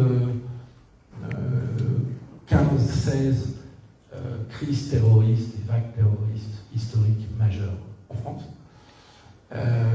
Et que si on prolonge, nous avons une crise sanitaire historique absolument majeure qui s'appelle le Covid, que nous avons depuis un pays européen, enfin situé sur le continent européen, qui est envahi par son voisin, ce qui n'était pas arrivé, enfin, cette dimension-là, depuis la Seconde Guerre mondiale. Et puis j'espère que nous n'avons pas, je ne suis pas tout à fait sûr, une crise historique majeure au Proche-Orient qui aura des conséquences inévitablement en Europe et en France. Et donc les chocs historiques majeurs n'ont pas manqué. Et ma conviction, c'est que ces chocs historiques majeurs ont beaucoup déséquilibré notre système politique aussi. C'est ce que je disais tout à l'heure, c'est-à-dire que le chef, le président dans notre système, il est une fois sur deux manager de l'adaptation à la globalisation, donc on fait des réformes des retraites, parce que dans le cadre de notre système, il faut qu'on fasse des économies et qu'on montre au marché financier à la Commission européenne. Et puis, aussitôt qu'il y a une crise, je pourrais reprendre presque tous les exemples que je viens de citer de chocs historiques majeurs. Le président manager se transforme en président urgentiste qui déverse de l'argent public pour aller résoudre une crise, un choc historique majeur qui est lié d'une façon ou d'une autre à la globalisation. Alors, et donc on a ce chef qui est là pour protéger, mais il ne peut plus protéger des chocs historiques majeurs, des crises de la globalisation, qui est là pour rassembler, mais le système électoral fait qu'avec 25-30%, il peut gouverner pendant 5 ans dans notre système actuel du quinquennat avec le calendrier dont on a décrit les effets. Et donc on est dans un système où le chef, effectivement, ne peut plus protéger, n'est plus obligé de rassembler quand il ne joue pas sur les divisions. Et donc je ne crois pas que ça soit les chocs historiques majeurs, hélas, je crains que ça ne soit pas terminé, parce que je pense que la globalisation est en crise permanente. Et là, Julien Aubert avait raison tout à l'heure, parce que nous ne sommes pas le seul pays à subir ces crises, ces chocs historiques majeurs et ces crises de la globalisation. Et donc, il faut qu'on trouve une façon française d'y faire un peu mieux face que c'est le cas depuis la période que je viens de décrire. Et je pense que le retour de la souveraineté populaire est quand même une clé. Et donc on retombe sur ce qu'on a dit, mais j'étais d'accord avec ce qui a été dit, sur la question du référendum, qui n'est pas une panacée et qui ne suffit pas. L'autre élément, c'est quand même comment on négocie à l'intérieur de l'Union européenne un rapport de force qui nous soit plus favorable. Là-dessus, j'étais assez d'accord avec ce que disait Montebourg tout à l'heure dans son entretien fataliste. Et donc après lui avoir imposé de prendre la parole 2 fois la première, je lui impose de prendre la parole la dernière. Je ne sais pas ce qui est le pire, merci. Alors, pour répondre rapidement aux questions, j'évacue la première sur la maîtresse de conférence, chef ou autoritaire ou pas. Oui, toujours. Toujours. Non, je rigole. J'ai fait plein d'expérimentations, justement. Et c'est l'occasion. Je pense que c'est un métier qui donne l'occasion, précisément, de réfléchir à la question de la suggestion ou de la subjugation d'un public. Et pour le coup, j'essaye autant que possible, parce que dans un amphi de 1000, c'est compliqué de ne pas asseoir une autorité au risque de perdre complètement les heures rares qu'on a pour transmettre un savoir. Mais néanmoins, ça peut être aussi l'occasion de réfléchir par les contenus et par la forme du savoir qu'on transmet, d'essayer de faire en sorte que le public ne soit pas complètement passif. Et c'est là que je veux en venir sur la question justement de l'action politique d'un responsable politique, et je préfère responsable politique à chef politique, ou chef en politique. Parce que il me semble que justement c'est affaire aussi de forme, de procédure. Et que être responsable en politique suppose une procédure qui permette de rendre responsable celui auquel on a délégué un pouvoir. Et donc ça se fait en cours, parfois sous la forme, parfois vous savez, de remarques qu'on fait à la fin du cours pour donner une note à son prof. Moi, j'aime pas ça, mais ça peut se faire. Ou alors, tout simplement, de le faire concrètement pendant le cours, c'est-à-dire de rendre le public responsable de certains choix, pas tous, mais de certains choix sur les contenus qui vont être transmis. Et notamment sur les formes d'exercice, sur... Ça, c'est des choses qu'on peut faire aussi. Bref. Donc, tout ça pour vous dire, ça m'a permis de parler de la responsabilité que David a soulevée. Moi, je vois un autre thème lié à cette question de responsabilité que tu as évoqué aussi par rapport au désengagement. Moi, j'y vois, à titre peut-être de remarque générationnelle, c'est-à-dire sur le type de responsable, justement pas de responsable, le type de politique ou de représentant qu'on a, c'est bien souvent des gens qui ont une tendance à dépolitiser les questions. Bizarrement. Ce sont des politiques, mais ils dépolitisent les questions. Et cela va avec la remarque qui était faite, qui était de dire, ils ne nous permettent pas de faire des choix conscients, avec des options politiques, en affirmant leur propre positionnement. On dit « j'assume », mais « j'assume », c'est une espèce de mot valise qui couvre quelque chose, mais en fait, vous assumez quoi? Surtout s'il n'y a pas moyen de vous rendre responsable de ce que vous avez fait. C'est quoi? En fait, c'est rien. C'est pas... circuler, j'ai rien à voir. Voilà, c'est mettre finalement le corps électoral complètement à distance et dans l'incapacité lui-même de faire des choix. Donc les politiques dépolitisent et donc le peuple est littéralement dépolitisé. Donc ça me semble être un élément aussi assez caractéristique de la période et très délétère pour l'éthique en politique, pour l'action politique et la puissance politique. Enfin, dernière question, et qui sera jointe avec celle du choc historique. Le référendum d'initiative citoyenne comme prélude à une transformation ou un changement de constitution, potentiellement. Et vous disiez, est-ce que ça n'est pas une prise de risque, quitte à ce qu'on donne au peuple la possibilité, y compris, de décider de la forme de gouvernement qu'il va se donner. La démocratie, c'est un risque. Si on prend au sérieux ce que démocratie veut dire. Si démocratie consiste effectivement à donner à une majorité, en tout cas, voilà, une majorité du peuple, de prendre des décisions lui-même et d'en subir les conséquences, alors c'est toujours un risque. Donc, oui, peut-être, mais il y a un pari quand même, dans la forme du RIC, et plus la forme, et là c'est mon pronostic, la forme de l'Assemblée constituante comme étant une formule possible pour une procédure constituante.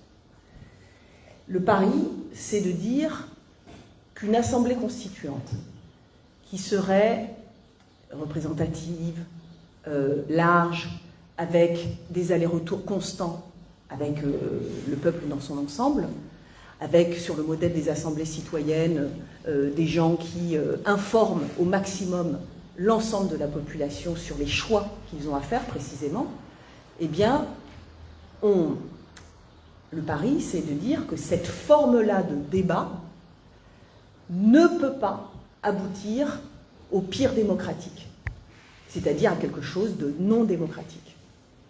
C'est un pari. C'est un pari qui est lié, enfin qui est informé aussi par une histoire.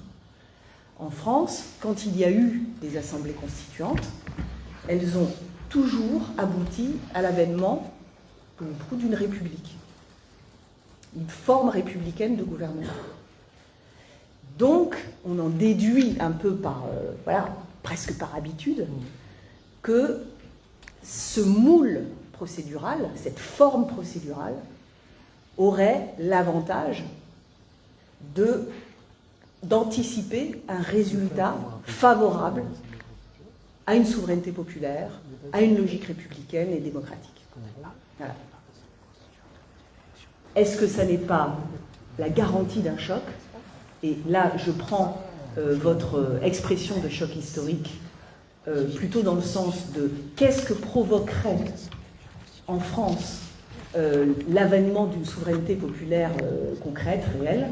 Je pense qu'elle générerait un choc historique, évidemment, chez nous et ailleurs. On l'a vu en 1789, toutes les monarchies européennes étaient en guerre contre la France.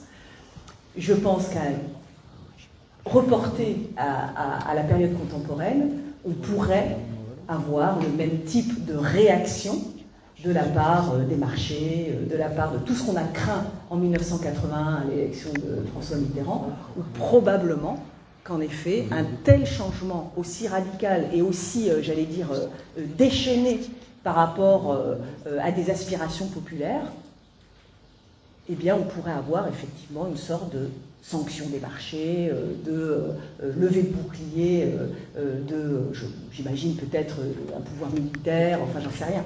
Mais je pense qu'en effet, cela déclencherait un choc. Voilà. Je vous laisse avec ça. Et ben voilà. Alors, bien évidemment, vous n'avez pas répondu à tout. J'espère quand même que ce débat à multivoix vous a à la fois répondu à certaines questions et vous a ouvert l'esprit pour des tas d'autres pistes de réflexion et des tas d'autres questions. Je voudrais remercier 1000 fois les 4 invités d'avoir été à notre écoute, d'être venus jusqu'à nous et d'avoir participé. Je remercie à la fois l'assistance et nos, on ne dit pas auditeurs, on dit téléspectateurs, enfin spectateurs derrière la caméra, puisque ça a bénéficié d'un enregistrement et d'une diffusion en direct. Et puis, pour finir, très bonne soirée à Montélimar et vous avez le temps d'acheter des livres, je répète, de profiter de Montélimar pour ceux qui ne connaissent pas, de revenir l'année prochaine aux environs de la même date. Ce sera peut-être pas là, ce sera peut-être un peu plus tard, mais aux environs de la même époque, puisque c'est notre 3e rendez-vous et que nous vous invitons déjà au 4e.